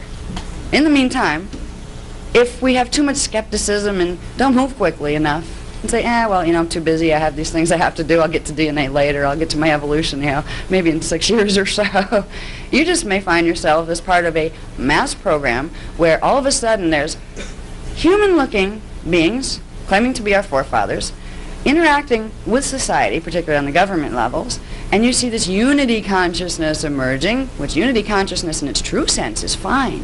That's what we're aiming for.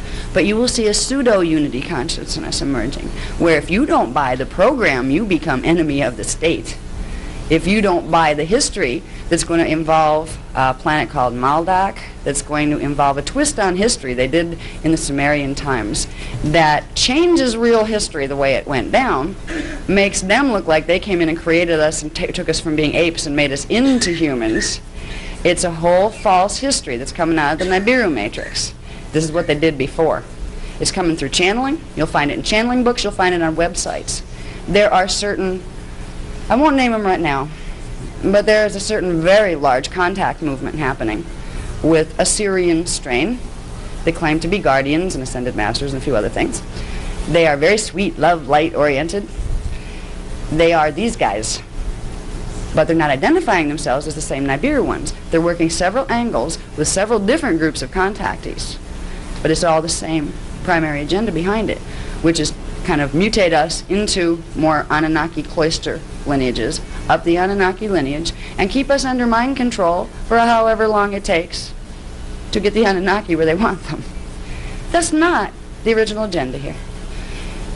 This DNA here is called the Templar Sun DNA. When I was talking about the Nephilim from before, this is the configuration they have, that 11 strand, but it's reversed where the fire letters are reversed, so they no longer plug into each other. So they can't undergo cellular transmutation. They're blocked because your fire letters have to be in right sequence in order for one strand to plug into the next, antiparticle and particle diffuse progressively up the thing to de-densify your matter.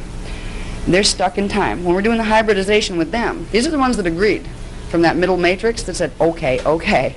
Long time ago when we made the decision to do these mutations down here, we see now it was a bad idea. Yeah, whoops. Help. They are asking for help. They're starting to, at least to realize that what they did here, for one, was totally unfair to us, but it also inadvertently caused them a lot of problems too. They want to fix it. So they were given amnesty to the point where they're not under judgment, but they have to agree to work under the direction of one of the higher level Elohai families, the Oraphim primarily. This is the matrix the Nephilim are coming in with. So when you have an indigo level 3, which was literally 2 avatars coming into one body, you will have the 24 strand matrix of the Oraphim mixed with that, the 11 strand reverse matrix. Progressively, the 24 strands will begin to reverse the polarity on the fire letters there. They'll match up because they have a lot of similar coding, and it will turn the negatives back into positives. But this whole process of the Indigo 3 lifetime is going to be about balancing polarities, because they're literally manifesting through the gene code, and that will manifest through the consciousness and the biochemical nature of the brain. Because what science doesn't realize yet is they look at DNA, they look at chemical imbalances, they look at the chemicals in the body. They don't realize these are the translations, chemical translations and manifestations of that deeper imprint. That's what they are. When they see DNA, it's simply a chemical translation of the morphogenetic imprint that's held in the scalar sequences. So they're not going to be able to figure out at all what is happening with any of the indigo children, because there's a DNA thing happening here that's so far beyond what science is ready to deal with. They're going to be relatively useless in helping indigos. They're going to be totally useless in helping what's going to happen if those guys actually do have the audacity to land. You know, they're already doing it. There's been landings, little private ones with little groups. Some happen out in Colorado, some happen in Arizona. Little isolated events that don't make it on the news, but you hear about them in the tabloids sometimes. You know, group in Arizona, you know, makes breeding contracts with, you know, ETs. Half of the stuff is nonsense. The other half isn't. That's what's scary. We're in a situation now in our society where we're being taught that what is reality is actually fiction, and we're being taught to live fiction. The reality of ET contact has been part of our history for 70 years. 70 years ago, there were contracts made. It wasn't Roswell, it was before that, with the Zeta races, who are coming out of the Draconian matrix. Were made with the U.S. government and several other governments. These are literal contracts signed. The MJ-12 groups evolved out of that. You don't find this in our history books for some reason. You know, oh, by the way, when the Zetas came down and decided they wanted to hybridize, and the government gave permission for that, so they let them abduct people as long as they erased their memory so they wouldn't remember it, so they could get the gene code. That's what's been going on here. These poor people that have been having contact and being abducted and being terrified by thinking they're crazy and going to psychologists, and the psychologists are telling them they're crazy. These people aren't crazy. They're being messed with. All right? But at least they're not the only ones messing. There's also people who are contactees that are indigos, or they're going to be parents of indigos. Indigos come in by something called a Palladorian birthing contract. If you have an indigo child, you had a soul agreement, actually a Rishi level agreement, to serve the role of parenting an indigo child here, which meant you would have to have certain accelerations in your own gene code, which means you would have at least, from the time you were a child, on the astral D4 level, direct contact with some of the guardian groups who would have been progressively through the astral body been activating portions of your DNA. So if you have indigo children, you have had contact. You just don't have the memory opened yet. So there's a lot to this story. If we can begin understanding it, we can begin positioning ourselves in a position of power to direct it in the best interest of everyone. Because we're not against Nephilim, we're not against Draconians, but allowing them to come in, take over, and deny the evolutionary potential that belongs to humanity doesn't help anybody. It doesn't help them either, as the Nephilim are now finding all of these centuries and centuries later. They're finding that because they mutated us, they're stuck too. They could have got that 12th strand back. They could have had the ability to interact with us and create a race strain within a win-win situation that they would have evolved long ago already too. So they're realizing the error of the ways. The Draconians are very far from realizing that. Now, I want to get into that's the matrix of the Nephilim that's being combined. What do we have next here? Okay, this is another. Wow. When we get into the Palladian Nibiruans, it's called the Axios Sun matrix. It's another DNA configuration. This one belongs to a lot of the ones that would be involved with that stage landing. Okay, they're connected to the other guys, but these guys have an extra problem. It's called the Templar seal, and it was put on them for messes they created before, where they just were not allowed to go higher until they went back down and reincarnated over and over and over until they clean up the messes they made. And this is coming out of they're Nephilim, but they're the ones particularly associated with the Palladian Nibiruans. And if you look through things, this might be a good time to start checking out, like, what's on the websites, all right, ET contactees, who's talking to what out there. You'll start to have an idea when you see who's talking to what that what is, and what agenda is behind what it's saying. Okay, these would be the guys that are most likely to make first contact, and to pretend there are ancient, Noahs and people like that. So if we understand, this is about DNA. This is about race evolutionary agendas. This is not some fluff-headed New Age picture. This has been going on all along. We need to realize it. Put the next one in, please. All right. These really small ones, they're just making indication of the seals in the DNA, which are distortions that were put in on purpose to change the way it was supposed to work, to block certain things, to control how consciousness would evolve. Our DNA came in with a lot of different types of seals. Some of them are described in Voyager's Amente book, and it gets really confusing. I mean, there's a lot of things, and this changed this, and the consciousness did this instead of this because you changed that. It's like, it's a science. We tried to touch on some of it. This is called the Belil Sun matrix. It's a 10-strand matrix, and there's a whole big movement going on now. Usually the people that are working with the Tree of Life that has 10 Sephiroth. The Tree of Life, as anybody doing Cathara healing knows, is about the DNA and about the Cathara grid within the body and about how that evolves into ascension. The people that are working to help people with this DNA configuration, humans here with this DNA configuration, are working with the 10 tree. We're working in Cathara with the 12 tree because we're working to regenerate the 12-strand pattern. These guys with the 10 tree of life are working with this DNA matrix because there's a huge amount of humans on the planet right now who have this DNA matrix because of interactions with the Anunnaki races throughout our history from Sumerian times and before Sumerian times. So the Belil Sun matrix has a 10-strand capacity. Now there are ways through the Melchizedek ordinations that anybody can get transmission of the 12-strand pattern. And they will at least have it when they didn't have it at birth. It's a morphogenetic field transmission. This is what we do the ordinations for. They're not about church. They're about DNA and ascension, okay?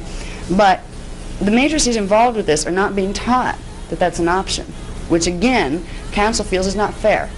They should at least be able to be taught it's an option. It is felt with the matrices of Elohim that are connected to these guys too, that the consciousness isn't mature enough to handle itself. So they'll help them evolve, but this way, so they can still keep a rein on them. Now if you look at some people on planet Earth, and how absolutely wacky they can be, and how cruel they can be, would you really want them running around in 3 harmonics of the universe? It's bad enough they're in 1 on 1 planet. So it's not a negative agenda, the ones that are working to, with the 10 tree. It's an agenda meant for a level of consciousness and a certain DNA matrix that will help them evolve to the point where they could handle themselves with the power that a 12-strand matrix will give them. They're the Belil sons. They have a lot to do with going back in time to some of the Jeshua lines. In the Voyages book, we talk about the Christ story in a very unique way. We talk about the three Christs, the guy who was crucified who wasn't even a Christ, he was a decoy, and the two who ascended. One was a 12th level avatar, one was a 9th level avatar. The 12th level avatar was out of the Elohai families, and the 9th level was out of the Elohim families. Yeah. Okay, we talk a lot about that. There's Jeshua 9s and Jeshua 12s, we call them, and they're family lines that came down because each of them left progeny, and each of them, yeah, there are Christic lines here, two of them. The Jeshua 9s tend to have this. These are the guys that are going to get kind of suckered in by the story of the Palladian Nibiruans, because they were directly involved with creating this mutation in the first place. So there's so many agendas here that are happening simultaneously with the DNA. If you're aware of them, you can at least have a choice in which one you're going to buy into. You can at least say, well, if our potential is 12-strand, well, I think we should have the ability to have that potential back. That's why I'm here. That's why the Oraphim are here. That's why the Indigo Children are here, to fulfill a promise that was made 550 million years ago with the Amente rescue mission. That was called the Covenant of Peleador, and the Ark of the Covenant referred to that, okay, to seeding the races. About 248,000 years ago, during a period that was called the Temple Wars period, that again you won't find in your history books yet, there was another covenant made after a whole bunch of messes, and two seedings went down the tubes, and again the same forces were fighting, and that's why the two seedings went down the tubes before. There was an agreement made called the Emerald Covenant, where a group of the interstellar races from all the harmonics who decided they would help humanity, reaffirm their position on helping humanity to get the 12-strand back. They made a promise. And the Emerald Order were the ones who, you know, ran the whole thing from the higher harmonics, the Elohai families. And there's huge groups of interstellar races involved with each agenda, including the Emerald Covenant. Once upon a time, the Elohim Matrix was a part of the Emerald Covenant. Once upon a time, the Jeshua 9s were a part of the Emerald Covenant. But they decided to take it more into the Anunnaki evolution, and they broke the Emerald Covenant. So they're no longer considered a guardian group in the terms of guarding your right to have your heritage back. All right, so if you understand a little bit about how DNA applies to the agendas that are going down now, you get this bigger picture of reality that's going on. You also start to realize that humans have ET gene lines in them now, because there's been hybridization going on periodically. So we all have something called a DNA substrand matrix pattern. We're connected to one of these, or some of these, or a couple of these. We'll all have some of this stellar coding in us, and we will be most susceptible to the information broadcast coming through the ones that, the matrices that have the coding we have in our DNA.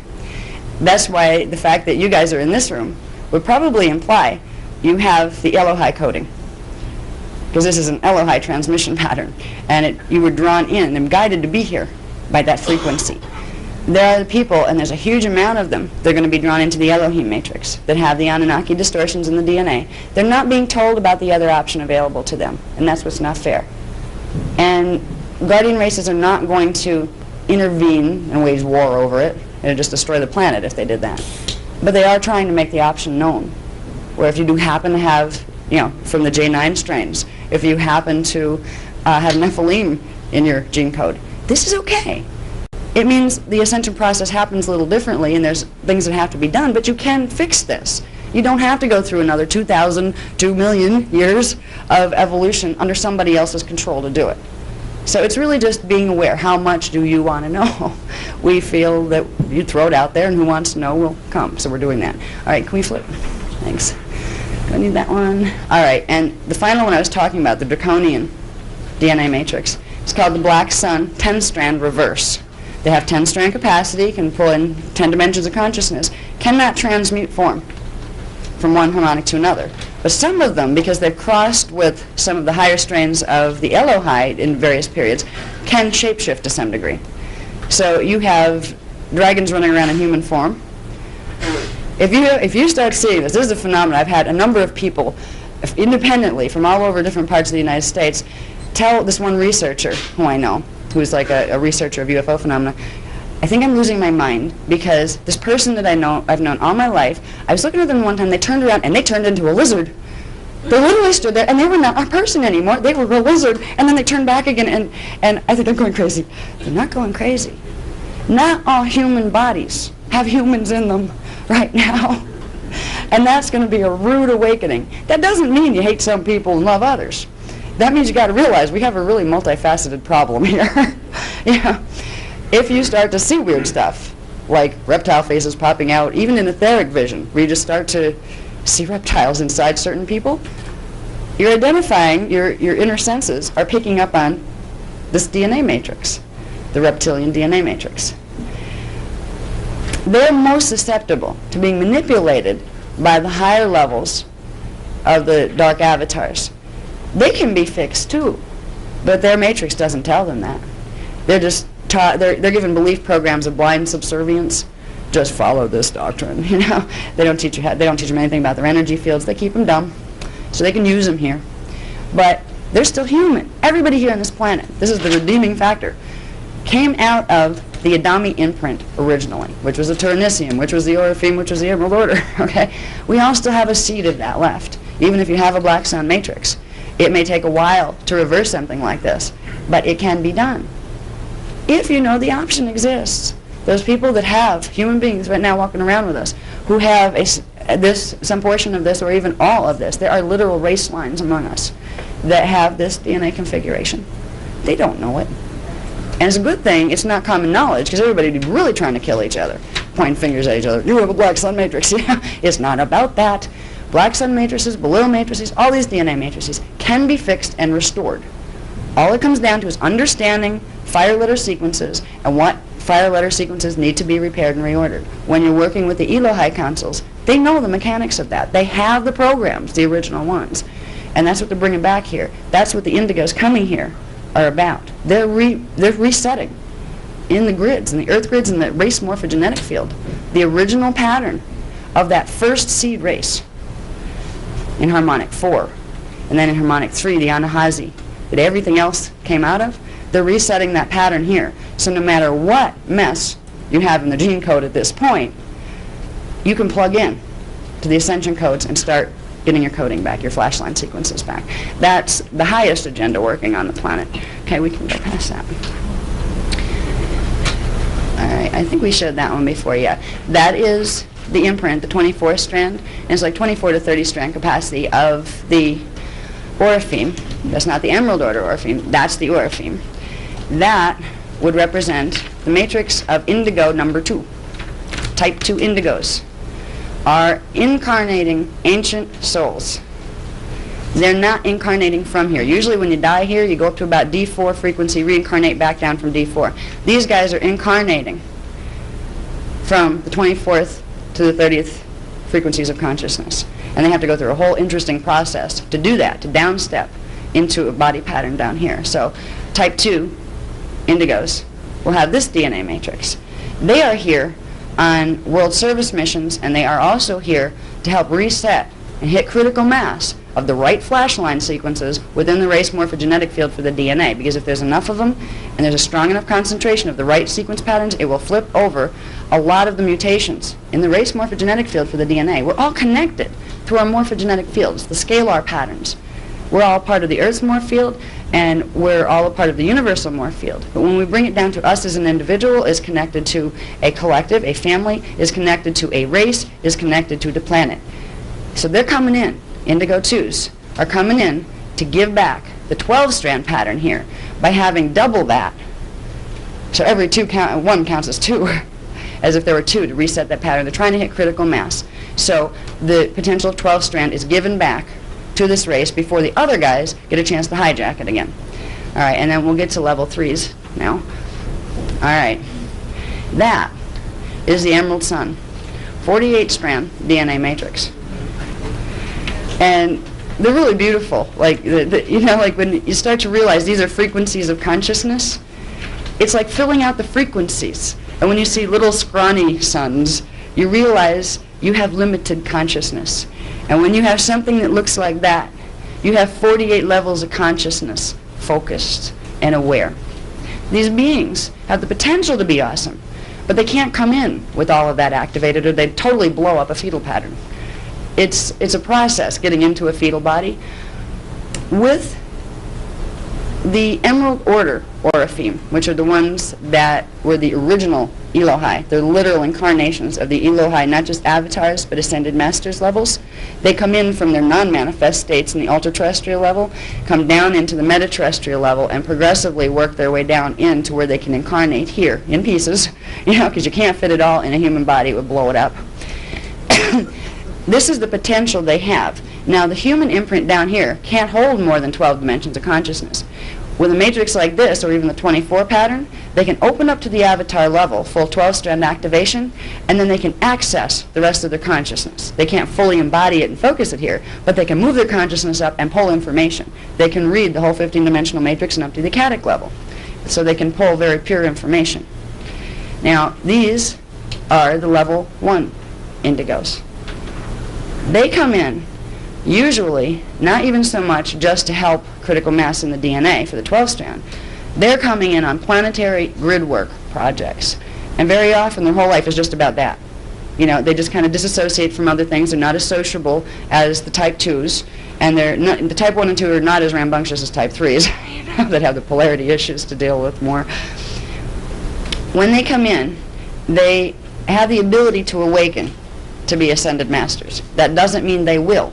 If the gene code doesn't activate properly within the right time frames, they won't be able to fully actualize their potential. That's where we come in. If we're aware of what's going on here and we start to create situations in our culture that will give them the framework they need to awaken quickly, they will be fine. They're here to make sure this planet doesn't go into pole shift between now and 2017. And they won't even be grown up by then. They're just here as an energy field. Because right now we have stargates opening, whether or not we believe in them yet. They're real. They're at the planetary core, and they're called the Halls of Amente. They haven't opened in 200,000 years, 210,000, 216 years. They are opening now. They will open in 2012, between 2012 and 2017 for a brief period of time. If that opening does not go properly, if the flashline sequences in the planetary grid are off, it will create pole tilt. And this is why the type 1s are coming in fleet. They can rebalance the planetary grids because they can hold the literal flashline sequences all the way up to the Akatic level if they're activated.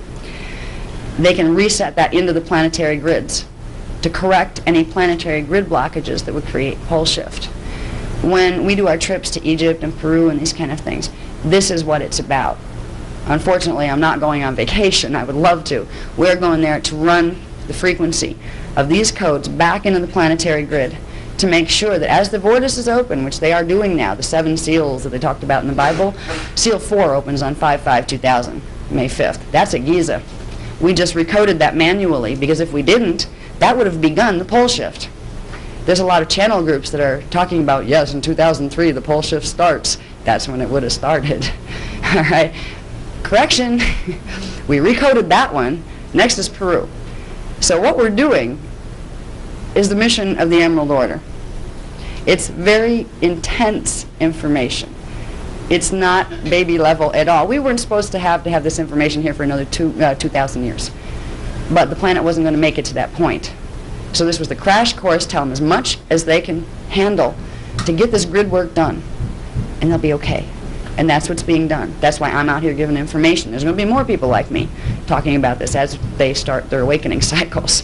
Okay, so when we're dealing with type 1s, we're dealing with this, the 48-strand Emerald Sun DNA matrix.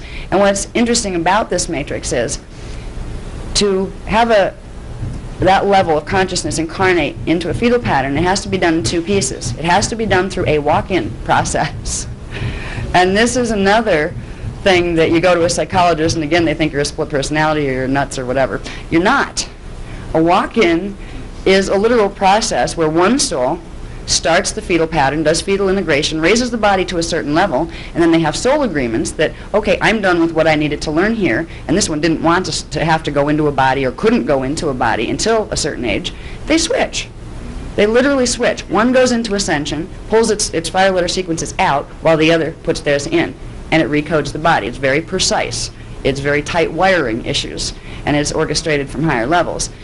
All of the type 1s have to do the walk-in process, or they cannot activate to be the avatars and then the ascended masters that they are. If they don't undergo the walk-in process, they will be stunted into no more than a 12-strand activation level. And again, there's timing factors. Certain things have to happen by like age 12, certain things by age 22, certain by 33, and if they don't fulfill their potential.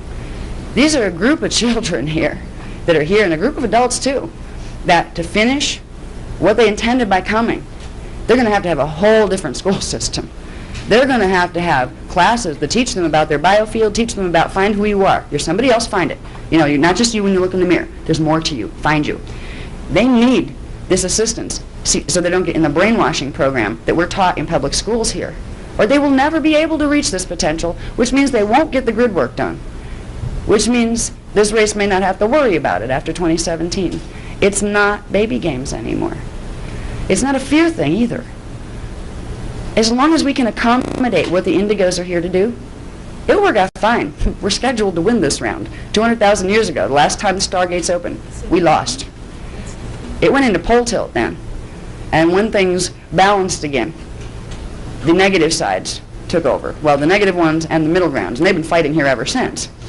And every time some of the Elo High families tried to come in, they would wipe out their information, bringing the ascension teachings, and they would wipe out their populations whenever possible too. We're in a unique position in history, and the Indigos are leading the way, and if we help them, they'll lead us back to the victory of our own heritage. That's what it's about, and that's the level we need to understand. This is not small stuff. We need to build places where these Indigo children and the parents that are going to be carrying them can go for safety, for shelter, for new understanding of what's happening here, so they can begin to activate, so they don't go into having to have Ritalin to control their behavior because their biofields are short-circuiting. Because even the ones with the high strand coding can have that problem too. Many of the type 3s are the autistic children. About 99% they said of autistic children are type 3s, where the negative one tried to take over the body and the Oraphim shut it down. And it just won't. So it freezes the whole ability to communicate, and the outside personality just goes into terror. There's this war going on inside, and it can't even fathom what's happening to itself on a conscious level. So there are diseases. SIDS is another one, sudden infant death syndrome. This is mostly Indigos, of all the types, where they get to a certain point in the fetal body and they realize they're not going to be able to activate the gene code the way they had intended. They're not going to be able to do what they came to do, so they leave, and they look for another body as quickly as possible. This is the thing science doesn't understand yet. I mean, they look at this, oh, what's causing this horrible problem? Well, sometimes the horrible problem happens to be a choice by the soul that's trying to incarnate in there. And parents need to understand this, too. I'll save time for questions later, though. I just want to... Okay. What I want to tell you is that they are also using the indigo in order to be hosts for indigos without them coming out into the world as human beings. Right. Yes. You mean they're using him in overshadow? You know, like a human being like me, for Yeah. instance, I can be used as a host to have the indigo inside of me. Yeah. And it functions that way without coming out into the world. Yeah, some of them will do overshadow. That's called overshadowing, and what that is, I've done this before in my incarnations. I haven't been in a full physical incarnation since Miriam's period back in the biblical days, but I have had numerous experiences of overshadowing one of the other souls in my soul matrix that incarnated. And she would go into fetal integration and get into the gene code, and I'd come down into the astral field and make the link between the astral field and the higher levels of consciousness. So she had her interior guidance system open, So I practiced for this life by doing that for a while. This time, I came in through this. I haven't activated all that yet. That's my potential, and if I keep wiping myself out with overwork like this, I'm never going to get it activated. It's not about ego. It's not about who's got a better gene code. It's about what did you as a high being, because we all are ascended masters. We all started there. What do we come to do here? We all came to do something. Now, with this gene code, the issues for children, it's an issue because walk-in can be a challenging experience. You'll also have bleed-through from a very early age between the experiences here and in the anti-particle universe because they have the coding open between them. So they get two sets of memories running concurrently. They may also be birthing in with much of their incarnational memory running before their eyes before they can even talk. They know they came from somewhere else, but they don't know what that means, and they get out here, try to understand, and they're hit with frameworks of reference that cannot explain them to themselves. That stunts their awakening process. It makes it very, very hard for the indigos to awaken. That's why many of you in this room may be indigos. You may be the type 1 indigos. You just never got to the point where you could understand what that meant or how to find it. Knowing this information may begin that opening for you, where you could start to feel it. Okay, I think I'm an indigo. Might I be 1, 2, or 3? You know, I'm going to do a book, not a 2-year publishing job book, but one of the spiral-bound ones specifically. I'm very detailed how to spot these characteristics. If I try to do it in a short form and stick some little dinky things in the chart pack, there's some references there, but there are a lot of characteristics to look for with each of these types.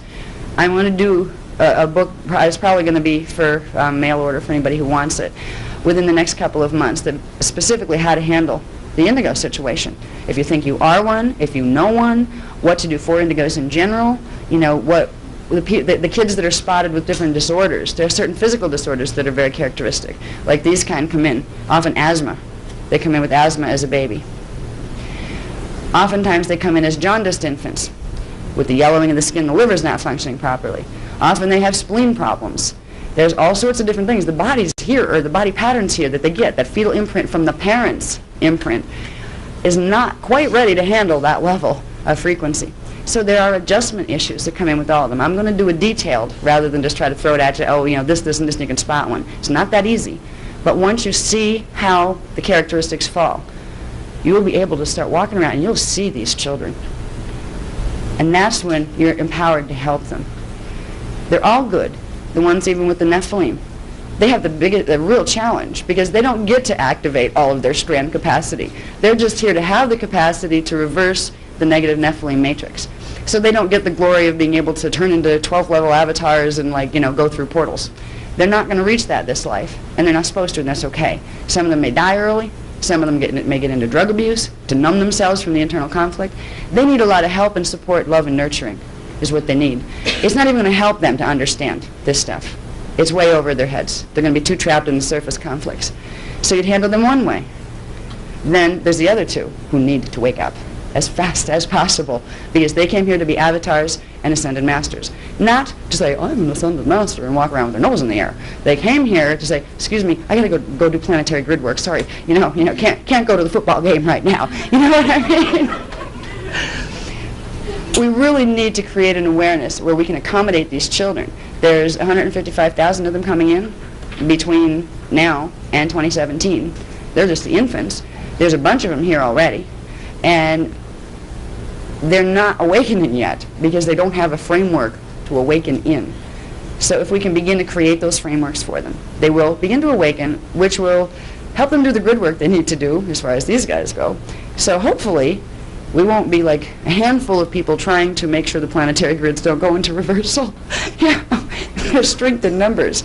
The more people that are working with setting the patterns of the grid right, the more chance of shifting out of the potential pole tilt we have. We don't have to see pole tilt if we're ready to wake up.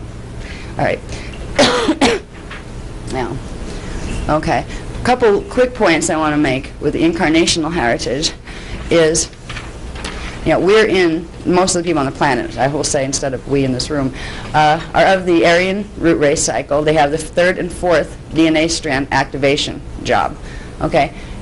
The indigos come in from much higher levels than the astral plane, where most of the Aryan souls come in from. They come in from, as I was saying, the Rishi level and the Ascended Master level. All right, so here, first of all, they're completely different levels of consciousness. They're not astral awareness at all. They have astral awareness, but they are just beings of, they can be, if they activate, beings of a magnitude that is awesome. And there's no ego involved with that. Ego is a lower, like, you know, kind of neophyte characteristic. We find out, oh boy, I have a big gene code, I'm somebody important. That just means you didn't realize you were somebody important, which means you didn't have your gene code activated enough to know everybody's important. You know? So if you're still stuck in a thing of some people are better than others just because they have higher levels of development, that's still an ego issue. That means you don't get that we're all equal in value from the smallest to the largest. You don't get the law of one yet. And that means if you're an ascended master claiming that and you're still having those value judgments, you're showing that you're not. You know? And there's a lot of that going around these days. Okay. Let's see. Okay, for the parents of indigos, this is where ET contact comes in. But ET contact on the D4 level, through the dream state usually first, sometimes from childhood. Parents will be involved with oversoul and rishi contracts to have the indigos, and they will be prepared for that through at least astral level out-of-body type of experiences through childhood. Some will have, many of the ET people, the contactees, are really experiencing the fulfillment of their Palladorian birthing contracts. They're getting their gene codes amped up, but they don't understand it yet. They don't understand what it means or why this seems like a dream, but it's not a dream, and how did they take me through that wall? You know, I'm physically solid, and so is the wall. They don't have the framework yet to understand that if you change the oscillation rate of the body, you can literally make it walk through walls down here. It's all vibrational relationships, and the ETs know how to do this. And I don't even like the term ET, because it makes you think of little green Martians.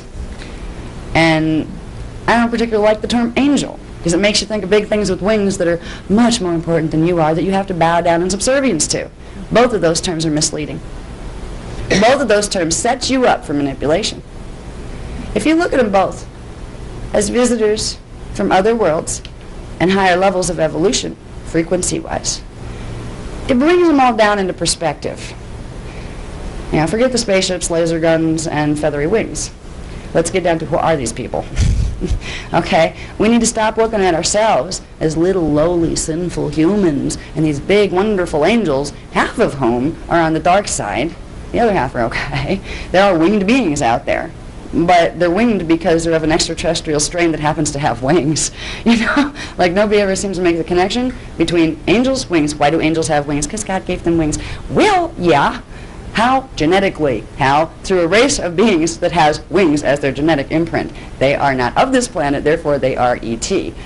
They're interchangeable terms. And we need to reinterpret how we look at things with this angel ET thing. Angelic consciousness is really between D6 and D9. Angels aren't that high up on the totem pole.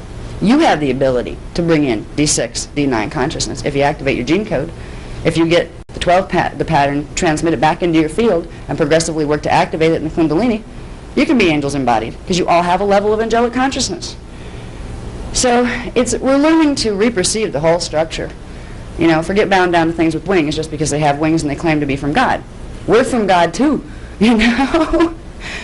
So let's equalize it a little. Respect where it's due, but not to the point of blindness where we can be easily blindsided. Now, let's see if I want to cover anything else on here. Powder and birthing contracts. Yeah. Yeah, we covered most of that. Okay.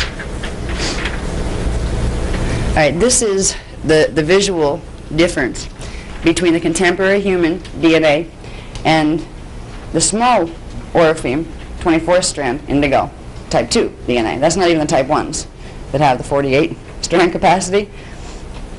Here we have the potential of having, if we get the transmission to receive the morphogenetic imprint for the cloister race strands, this would be the 12-strand diamond sun matrix. Right now, most humans on the planet have 1, 2, 3 strands activated, and they're just beginning to activate strand 4, which they have the birth imprint on. These strands, they didn't even have the birth imprint on, unless they happen to be of a cloister race strain. The Melchizedeks are coming in now, too, which are a cloister race that goes with the next root race that's not here yet. They have strand 5 on the birth imprint, but they don't have strand 6. None of them have strand 6 right now, even the Melchizedeks, unless they get a full induction of the 12-strand pattern, which is a process of ordination that takes place when you're dealing with the higher Elohai councils and that kind of thing in the Melchizedek priesthoods. You come down here, the level 2 indigos come in with 1, 2, 3, 4, 5, 6 strands activated. At birth, they're coming in with that. But strand 4 is not plugged in yet. So their process, they have the full strand in 1, 2, 3 active, and strand 5 and 6 active. Part of strand 4, the higher part, their first years of life are the process of activating strand 4. By the time they hit 12, 4 finishes, 5 and 6 plugged in. You have a fully integrated soul by age 12. Usually, if the human imprint was working the right way with the 12-strand pattern, a normal 12-strand being would begin soul integration, 4th, 5th, and 6th strand activation at age 12 and finish it at 22. These guys begin it at birth and finish it at age 12. By 22, they can be embodied oversouls. By 33, they can be embodied avatars. This is what their potential is if we help them. And it's worth helping them because they will teach us so many things. The information I'm bringing in now is nothing compared to what some of these guys are going to be able to reach if they are able to get their coding straight. So, okay, we can move past that one. Okay, this many of you may have seen. It's the level of it. In fact, I don't even need that. I only have the graph up. It's easier to just describe it on the graph. This is in the charts too, just to remind us here of something we've had in some of the other workshops, where understanding the levels of personal identity that go with the 15-dimensional structure. Some people that haven't been here before haven't seen this, so I'll really quickly go over it. We have, again, the 15-dimensional structure here, and then the 3 levels of non-dimensionalized energy matrix. In harmonic universe 1, D1, 2, 3, we have the incarnate identity. This is our identity structure, and this is what the indigos need to know.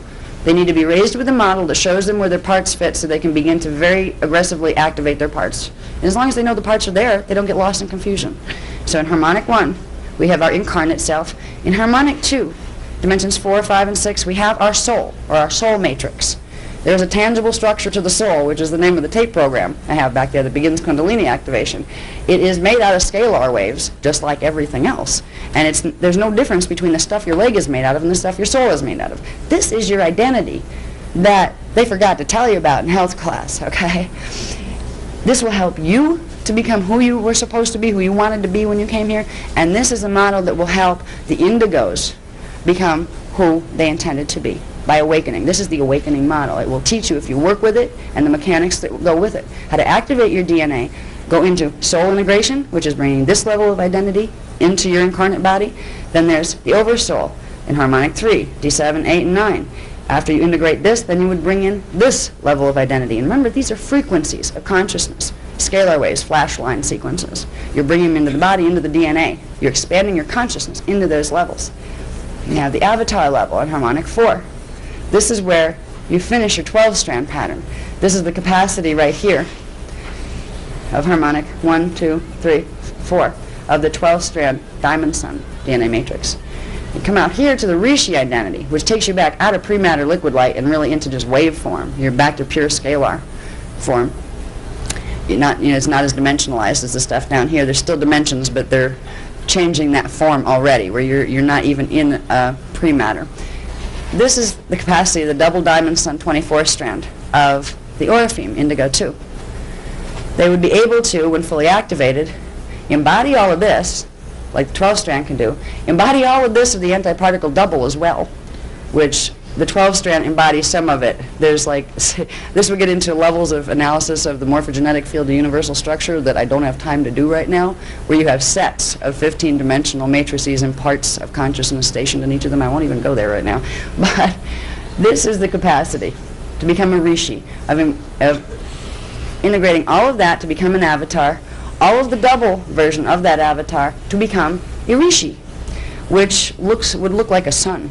It's a glowing ball of light when perceived from lower dimensions. I won't even go there as far as when we look up in the sky, what do we see? We see glowing balls of light. What might that mean? If all things are consciousness. That's a couple of the questions I'm still trying to put into a perspective that can be understood. But when we get to Rishi level consciousness, we are a spherical identity. We have integrated all of the frequencies, fire letter patterns. This is the capacity of Indigo 2. And out here, integrating those 3 levels of ascendant mastery is the capacity, if activated, of the Indigo number 1, the Emerald Sun, 48 strand DNA matrix. Why these guys are important on the planet now? Most of them won't even do education programs like I'm involved with right now. Most of them will be probably quite reclusive and just go do the thing they came to do. They are able, because of the coding, to pull frequency, literally from the Akkadic matrix, which is this final level before you expand into source, pull direct current all the way through, like a beam of light, all the way through all the dimensional fields down and ground it into the earth field. That will reset the grids for the whole planet, not just for the people on it. So that's their mission. That's why they're here. And it may manifest in some strange ways. They may not know about it. And if they don't go through this awakening process, they're not going to know about it in time. But their higher parts still know about it. Even if they haven't integrated them, they will begin to beam the frequency through them anyway, even if they're not consciously aware that, oh, gee, I came in with an indigo contract, you know. If they can't get that far, they will beam as much of that really high frequency in to recode the planetary grids, to make sure we go through this Stargate cycle peacefully, without any major messes happening on the surface. Okay. We can flip that. Okay, and over here I can read this better. See what points I want to point out here. Okay, this is where I was explaining the age differences as far as we see those identity levels. We realize basically DNA activation is the process of progressively doing first soul integration, then over soul integration, then avatar integration, then as a 12-strand you're out of here and you can go into Rishi integration on the higher levels and full ascension. So this is the basic process of our evolution that for some reason we've forgotten with a lot of help. If we understand that, then we can start to realize there are levels that were normal levels when this was supposed to happen, when the 12-strand pattern was activating the right way. Could you put the next graph on here?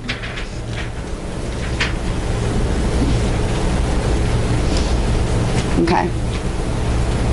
Contemporary humanity, right now, the soul integration process, they're born with strand 3 active. The 4th is blocked at age 12 because of the mutations in strand 4 through 6. It's blocked. It doesn't happen. And what happens?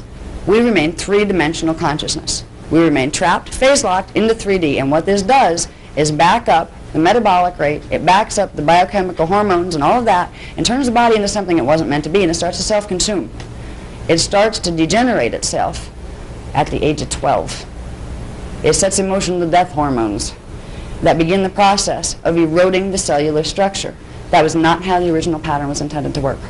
What normally was supposed to happen was between age 12 and 22. You'd come in with strand 3 activated. Between age 12 and 22, you would begin to activate strand 4 through 6. And by age 22, you wouldn't go through these weird emotional changes and stuff that happen in adolescence here. They happen because all the chemicals back up, and they can't do what they're supposed to do, which is complete integration of the 4th through 6th dimensional aspects of consciousness. That's how we're supposed to be working here.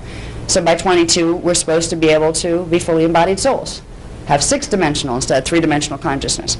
By the age of 33, between 22 and 33, we work on oversoul integration, which is 7th through 9th dimensional consciousness. And if we were working the right way, by between age 33 and 44, we would finish integrating our avatar identity. The body would not die. It would transmute to the next harmonic. You would be able to get mastery over the matter density process. That was our heritage.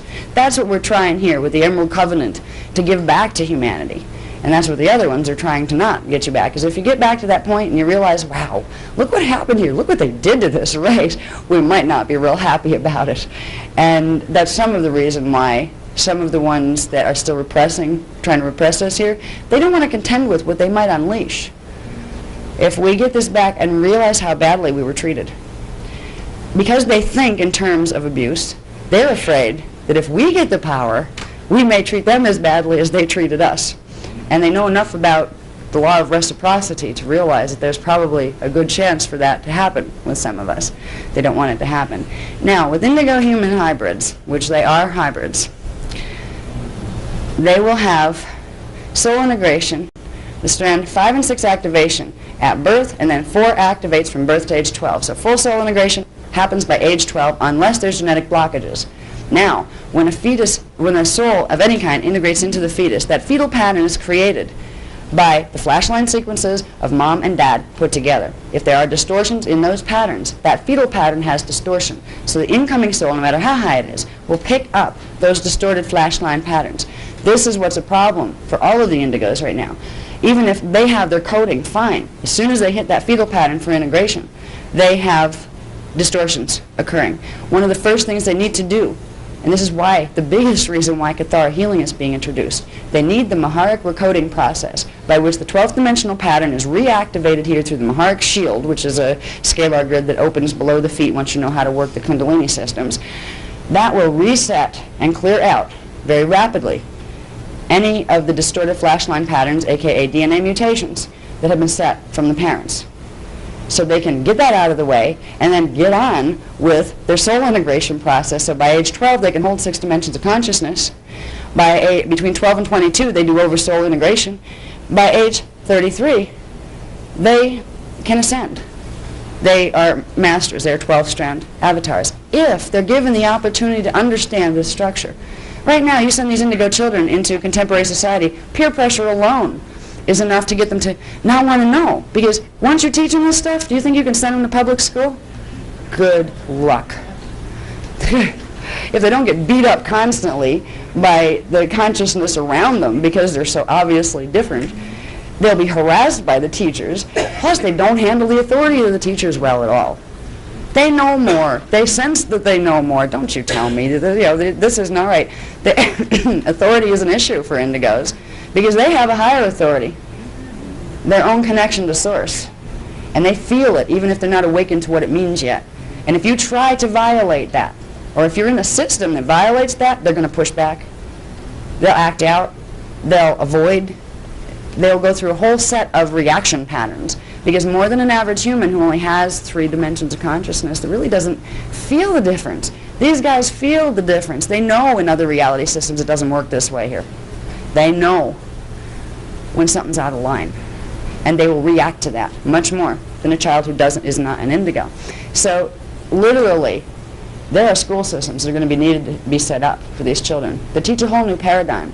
And unfortunately, because right now there's a lot of messy things happening with the Illuminati underground in our governments, just watch what happens to any overt movement to try to create schools for indigos and see how fast regulations and repression happens to anybody who tries to. And it's about teaching people how to activate that and actively begin using the earth energy, connecting with the earth energy, opening the 12th chakra, pulling it up, activating that shield in the planetary grid, then drawing energy up, 12th dimensional frequency, to recode the whole Cathara level of the body, which is the core template, which will recode the chakra system and the auric field and eventually the matter pattern and the DNA.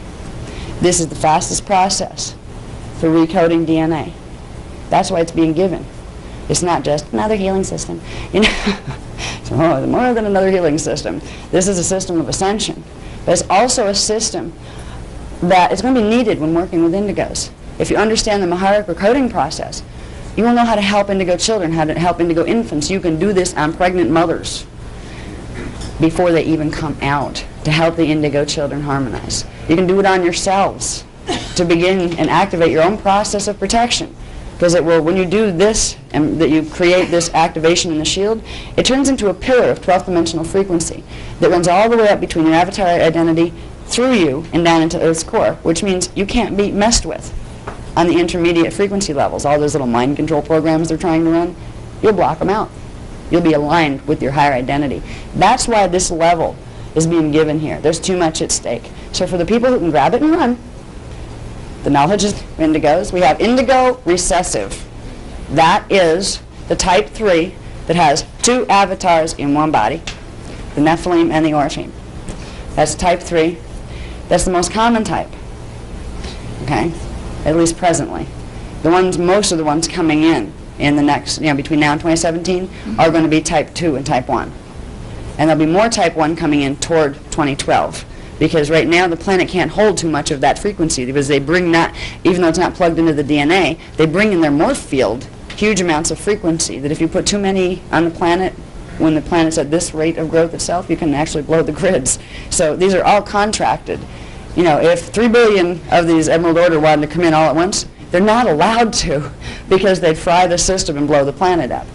Energy is energy, whether it's in a body or in a planet body. And it's all about energy relationships. So the type 3s are the most common right now because they're the ones that have the lowest frequency of the bunch of them because they're counterbalanced. If you take the 24 strand capacity of the Oraphim and combine it with a -11 capacity of the Nephilim, it basically comes out to a positive 12. They have the capacity to activate 12 strands. Most of them won't in this life. So they're not pulling in as much frequency as the other two types. They're doing their own little help. The evolution program is important what they're doing, but they don't have to worry about running as much frequency as the other two do. Next type is a type 2. It's the indigo dominant. It's the next most common type. Again, it has more frequency running through it than the type 3, but not as much as the type 1. Okay? They've been coming in for 75 to 100 years in little dribs and drabs here, mostly since the 1950s when it was realized that things were going to get really weird here. All right. There are about 500,000 indigo dominants right now, and another 130,000 between 1999 and 2005. So these guys are coming in soon. These are little babies. Some of them may turn out blue. Some of them may be accidentally pyrokinetic. Those kind of things. Like if you happen to have, a grandchild or something, and you see it laying in its crib, and all of a sudden the teddy bear from across the room levitates and ends up in the crib. No, you're not watching Samantha and Tabitha on Bewitched. You're watching what an indigo can do by accident. It just wished it and it happened. Most of them, because the fourth strand is not plugged in at birth, will not have that happening. But once in a while, one slips through where there's more fourth strand activation, so that means more of the fifth and sixth are plugging in, which starts to give them some really odd abilities, like that accidentally starting. The composites, these are indigo composites. They're composites because they have to come in through a walk-in experience. When you have one of these, it can be very interesting, because usually if the codes are going right, by about age 12, you're not dealing with the same child anymore. Same overall being. It'll come in from its own oversoul level, but it's not from the same soul matrix. So literally, the souls change places. Same oversoul, but not the same soul. Different personality. You may find subtle changes, or you may find abrupt. Used to be an artist, now it's a mathematician. Used to love horses, now can't stand them. You may notice subtle or extreme shifts with these children, and it's okay. It's part of the walk-in process. It can be very confusing for them because there's still that part of the personality, the ego. The focus is out here going, I don't feel like me anymore. Something happened. Walking in is a whole experience unto itself. I could do a whole workshop on what that is and how to make it less troublesome than it can be. These are some of the skills that we're going to need to help these children to get to their potential. And they'll help us too. Because the more you work with indigos, the more frequency starts coming through their energy fields. And they become walking transmitters. And their codes will stimulate your DNA codes. So you will grow more rapidly and clear more quickly by working and being close proximity to indigos. It's you give to them, they'll give to you without even thinking about it consciously. It's an energy thing that happens. Okay? And the most important thing, really, that we've got to realize, this whole UFO movement, contactees, abductees, that they make a very, very strong campaign through the media and the press and the psychology movement and everything else, that this is just hallucinations of, fringe people. Yeah, fringe of the mind control program. Fortunately for them, these are directly involved with the indigo birthing contracts. You have indigos coming in as hybrid souls. They're also hybrid gene codes because most of the indigos, particularly types 1 and types 2, the mothers have to have alterations to the fetal pattern done. They will be abductees. They may not remember it yet. That memory will be in there someplace in one of their DNA strands and cellular memory. If it would be too traumatic, that memory will be blocked. Your own soul blocks it. Only when you're ready will you know if you've been a contactee. And if you were, it started in childhood, which means you had that contract while you were a child. It was already decided. For this time frame, it knew that it was a potential that these things would, evolve. Most of the contactee people are involved with indigo birthing contracts. The other group are involved with, not because they want to be, but with the negative side. When we activate strand 6, we're also working with the 6th chakra, the 6th dimension. We're working with a part of ourselves, part of our substrand DNA coding that goes with the Azurite race from harmonic 2. That was part of that lineage when we had the Elohai down to the Anahazi down to the Azurites. Well, the Azurites were in harmonic 2, and they were blue-skinned, and it's considered the Syrian imprint, where the Anahazi imprint is considered the Lyran imprint. We're going to start a little meditation, just go on a journey to find our Syrian selves, the beginning of our indigo selves, our sixth strand selves, our sixth dimensional awareness. We're going to find our blue selves, our Syrian blue within. To find that self, we're going to have to go backward in time and forward in time. Just close your eyes for a minute and relax.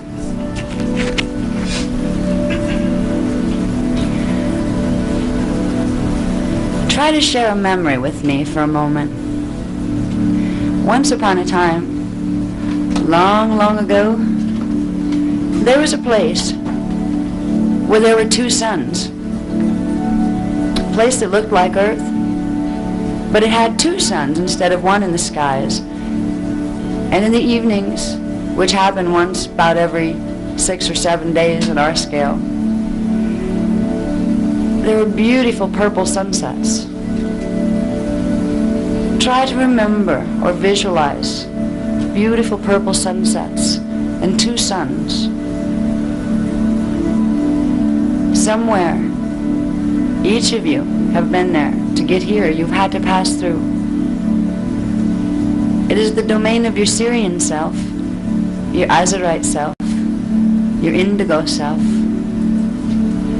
that resided within the systems of harmonic 2. That self of you exists in a different space-time coordinate, but time is simultaneous. It all happens at once. It just appears to be separated. Right now, there's a part of you that exists right now in harmonic 2. A part of you that is an Azurite, a part of you that is a blue Syrian being of great beauty, awareness, love, compassion, and magnitude. You can begin to sense that part of yourself by imagining someone standing behind you. And by the way, we've already done a group Maharic pillar, so if you want to pull up your pillars now, because we're doing energy work, you can from last night. If not, your fields are sealed to D12. You don't have to worry about anything you don't want touching your fields. But imagine something standing behind you right now and try to feel a presence of energy that's a bit taller than you are. And if you're sitting, feel it standing as if it has its gentle hands on your shoulders. Let this image stand for the part of your consciousness that's stationed in the sixth dimension. It contains within it the fourth, fifth, and sixth dimensional energies of your consciousness. It connects you to a different place in space-time that you passed through once and you will pass through again. If you ascend the slow way and don't go so fast you just turn into light and can't see any of the scenery. Feel your Syrian self behind you. Feel for a moment and visualize this two-dimensional energy field, like a cutout of energy standing behind you, as a beautiful blue color. It's blue with purple swirling through it like a blue-violet color. And it has some flickers of a lighter blue and a little bit of green, but mostly it has the blue-violet, the signature of the indigo energy field. The way the indigos are born at birth, they come in with this. Try to feel the presence now of your indigo self, your Syrian self, your D6 consciousness. Feel it embracing you, gently putting its arms around you from behind. And try to feel its energy running across your chest as if it were arms across your chest coming from behind. And telepathically say to your D6 consciousness, I would like to integrate now and become more whole. You are me and I am you, and the images are just illusions. In giving this command, you are not integrating with something that is not you. You are integrating with a part of yourself you had to leave an incarnation in harmonic 2 to get to harmonic 1. For you see, the stellar beings are us on higher harmonics. We're not separate, even though our biologies are different. We're just different manifestations of the same consciousness, stepping down through matter density.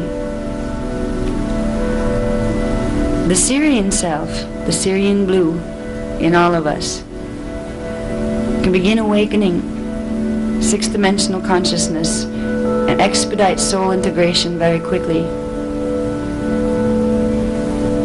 For a moment now, imagine that your indigo self has let go and has walked around in front of you. And keep your eyes closed, but try to feel its presence standing in front of you as you sit on your chair.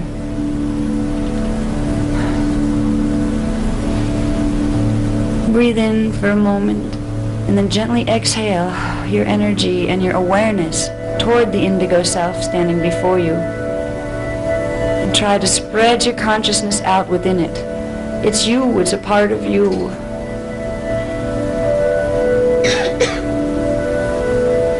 Try to feel its presence and its wisdom.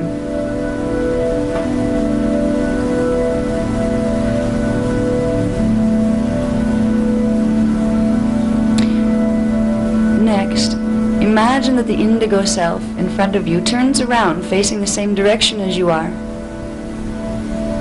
And then it sits down and sits with you in your body. And it is only you and nothing else. Nothing else we will permit it to enter your fields. Only what is you. Try to feel the reality of your sixth-dimensional consciousness awake in your body. Imagine the vibration and color of blue-violet running like a little electric burst of energy through all of your cells. Little bursts of energy that may feel like little tiny shocks inside the cells that feel good.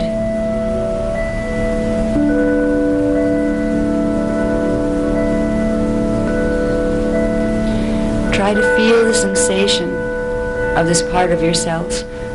For just as on the fourth dimension you have your astral body level, and you have on the fifth dimension your archetype identity level, on the sixth dimension, part of your anatomy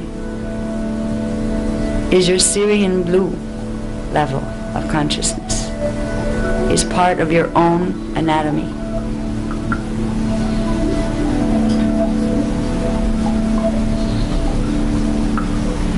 Now imagine for a moment that your attention is stationed at the center of the pineal gland in the middle of the brain, and you and your indigo self are still sitting together inside the body. And imagine a large indigo flame of blue-violet light emerges at the pineal. Try to feel the ripples of its wave spectra, its frequency, running through the cells down the body.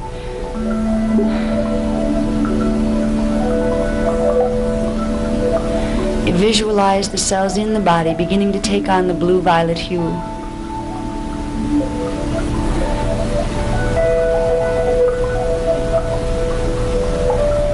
Now we're going to inhale, and on the exhale we're going to push the blue-violet flame outward around us as if we're sitting in it. Imagine now a large blue-violet flame is all around your body, and your pillar of light extends all the way up through the universe, through it, and down into the Earth's core. Feel the energy of the blue-violet flame around you. And begin to breathe its frequency in. On each inhale, pull energy from the flame into your heart chakra.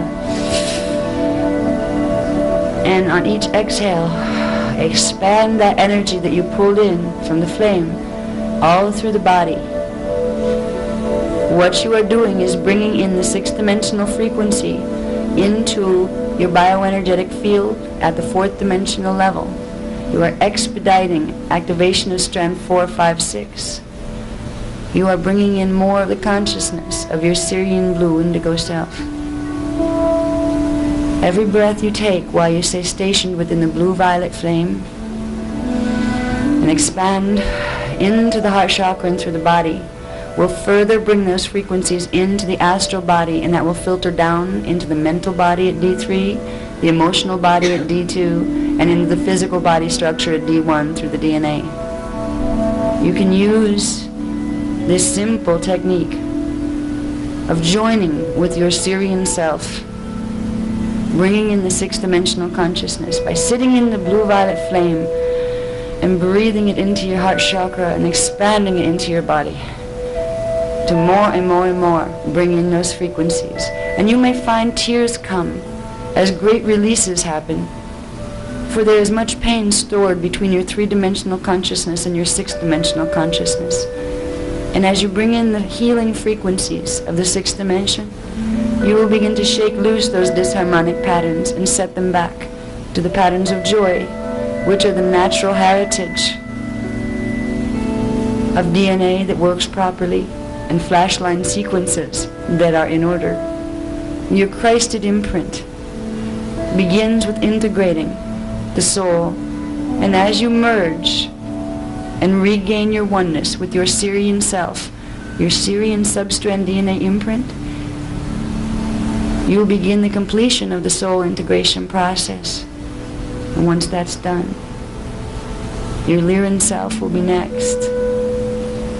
But first, find your Syrian self, your indigo child within.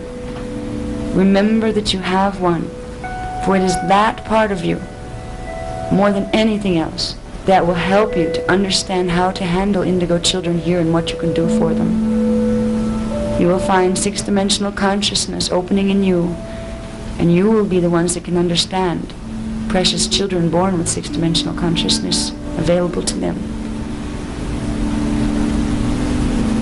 If you take home with you the memory that you have a sixth-dimensional self, and take home and practice every morning before you wake up, before you open your eyes, simply breathe a little bit in from the blue-violet flame around you and just energize your body with it. It doesn't take long, and it's best before you open your eyes and make that transition. It'll help you remember your dreams better too.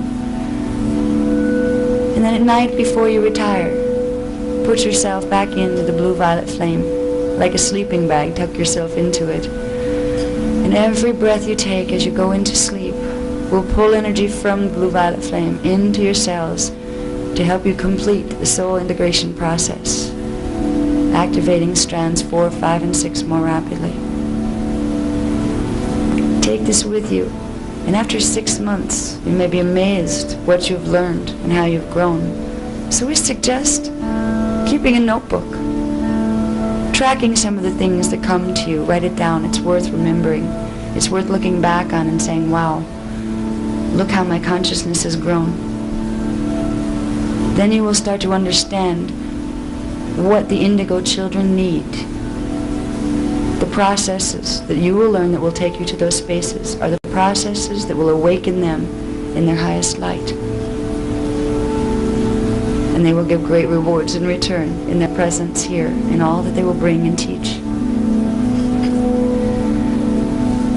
You can keep your Syrian self with you right now if you'd like.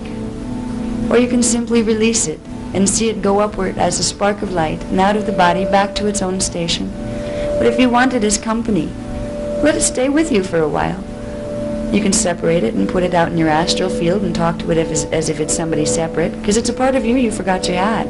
So you might as well treat it as a new acquaintance. It remembers you more than you remember it. Or you can keep it inside and get the warm fuzzy feeling some more. Or you can say, I've had enough, I'll talk to you later. Or never talk to you again if you feel that way. Just come back into the room with your consciousness and realize the power of the tool of using the blue-violet flame and integrating your 6 dimensions of consciousness. It is your heritage, and it is just the beginning of your heritage. Reclaim it while the opportunity is here to do so it may be there for many, many generations to come. For if you don't reclaim it, it will be lost for many, many millennia.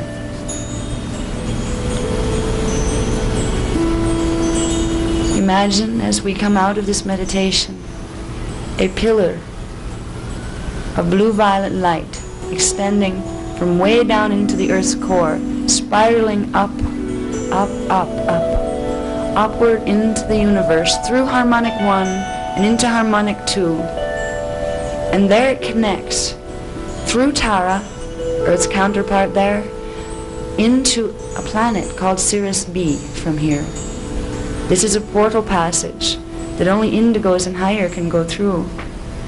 It is the third eye of Horus. And whether you stay here for many years in a body and walk through a stargate, or whether you go through the normal path of dropping the body in death and going as a consciousness, you can ascend this time. And it is the Sirius B, indigo, blue-violet, pillar of light that you will take from here upward into the 6th dimensional fields.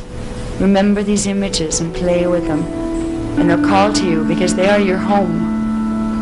That is how you came, and it's how you will return. So play with the exercises. Find yourselves. Remember. It is remembering.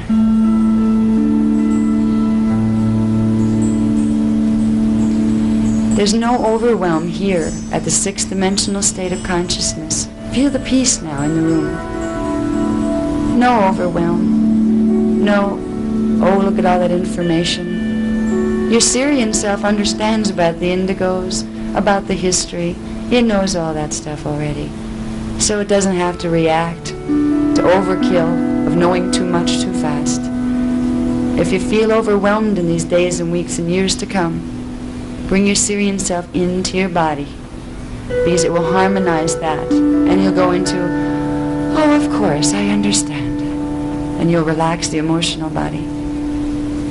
I'd like to thank you for coming, and I hope that you'll come back, those who are interested in strategies that need to be taken for the indigos. I hope you'll come back this evening for the workshop. What time is it? 6:30, we begin the next one. It's about 5 now. What time are we supposed to end this one? 5? I'm on time for once. I actually ended a workshop on time for once. I usually go an hour over. Thank you.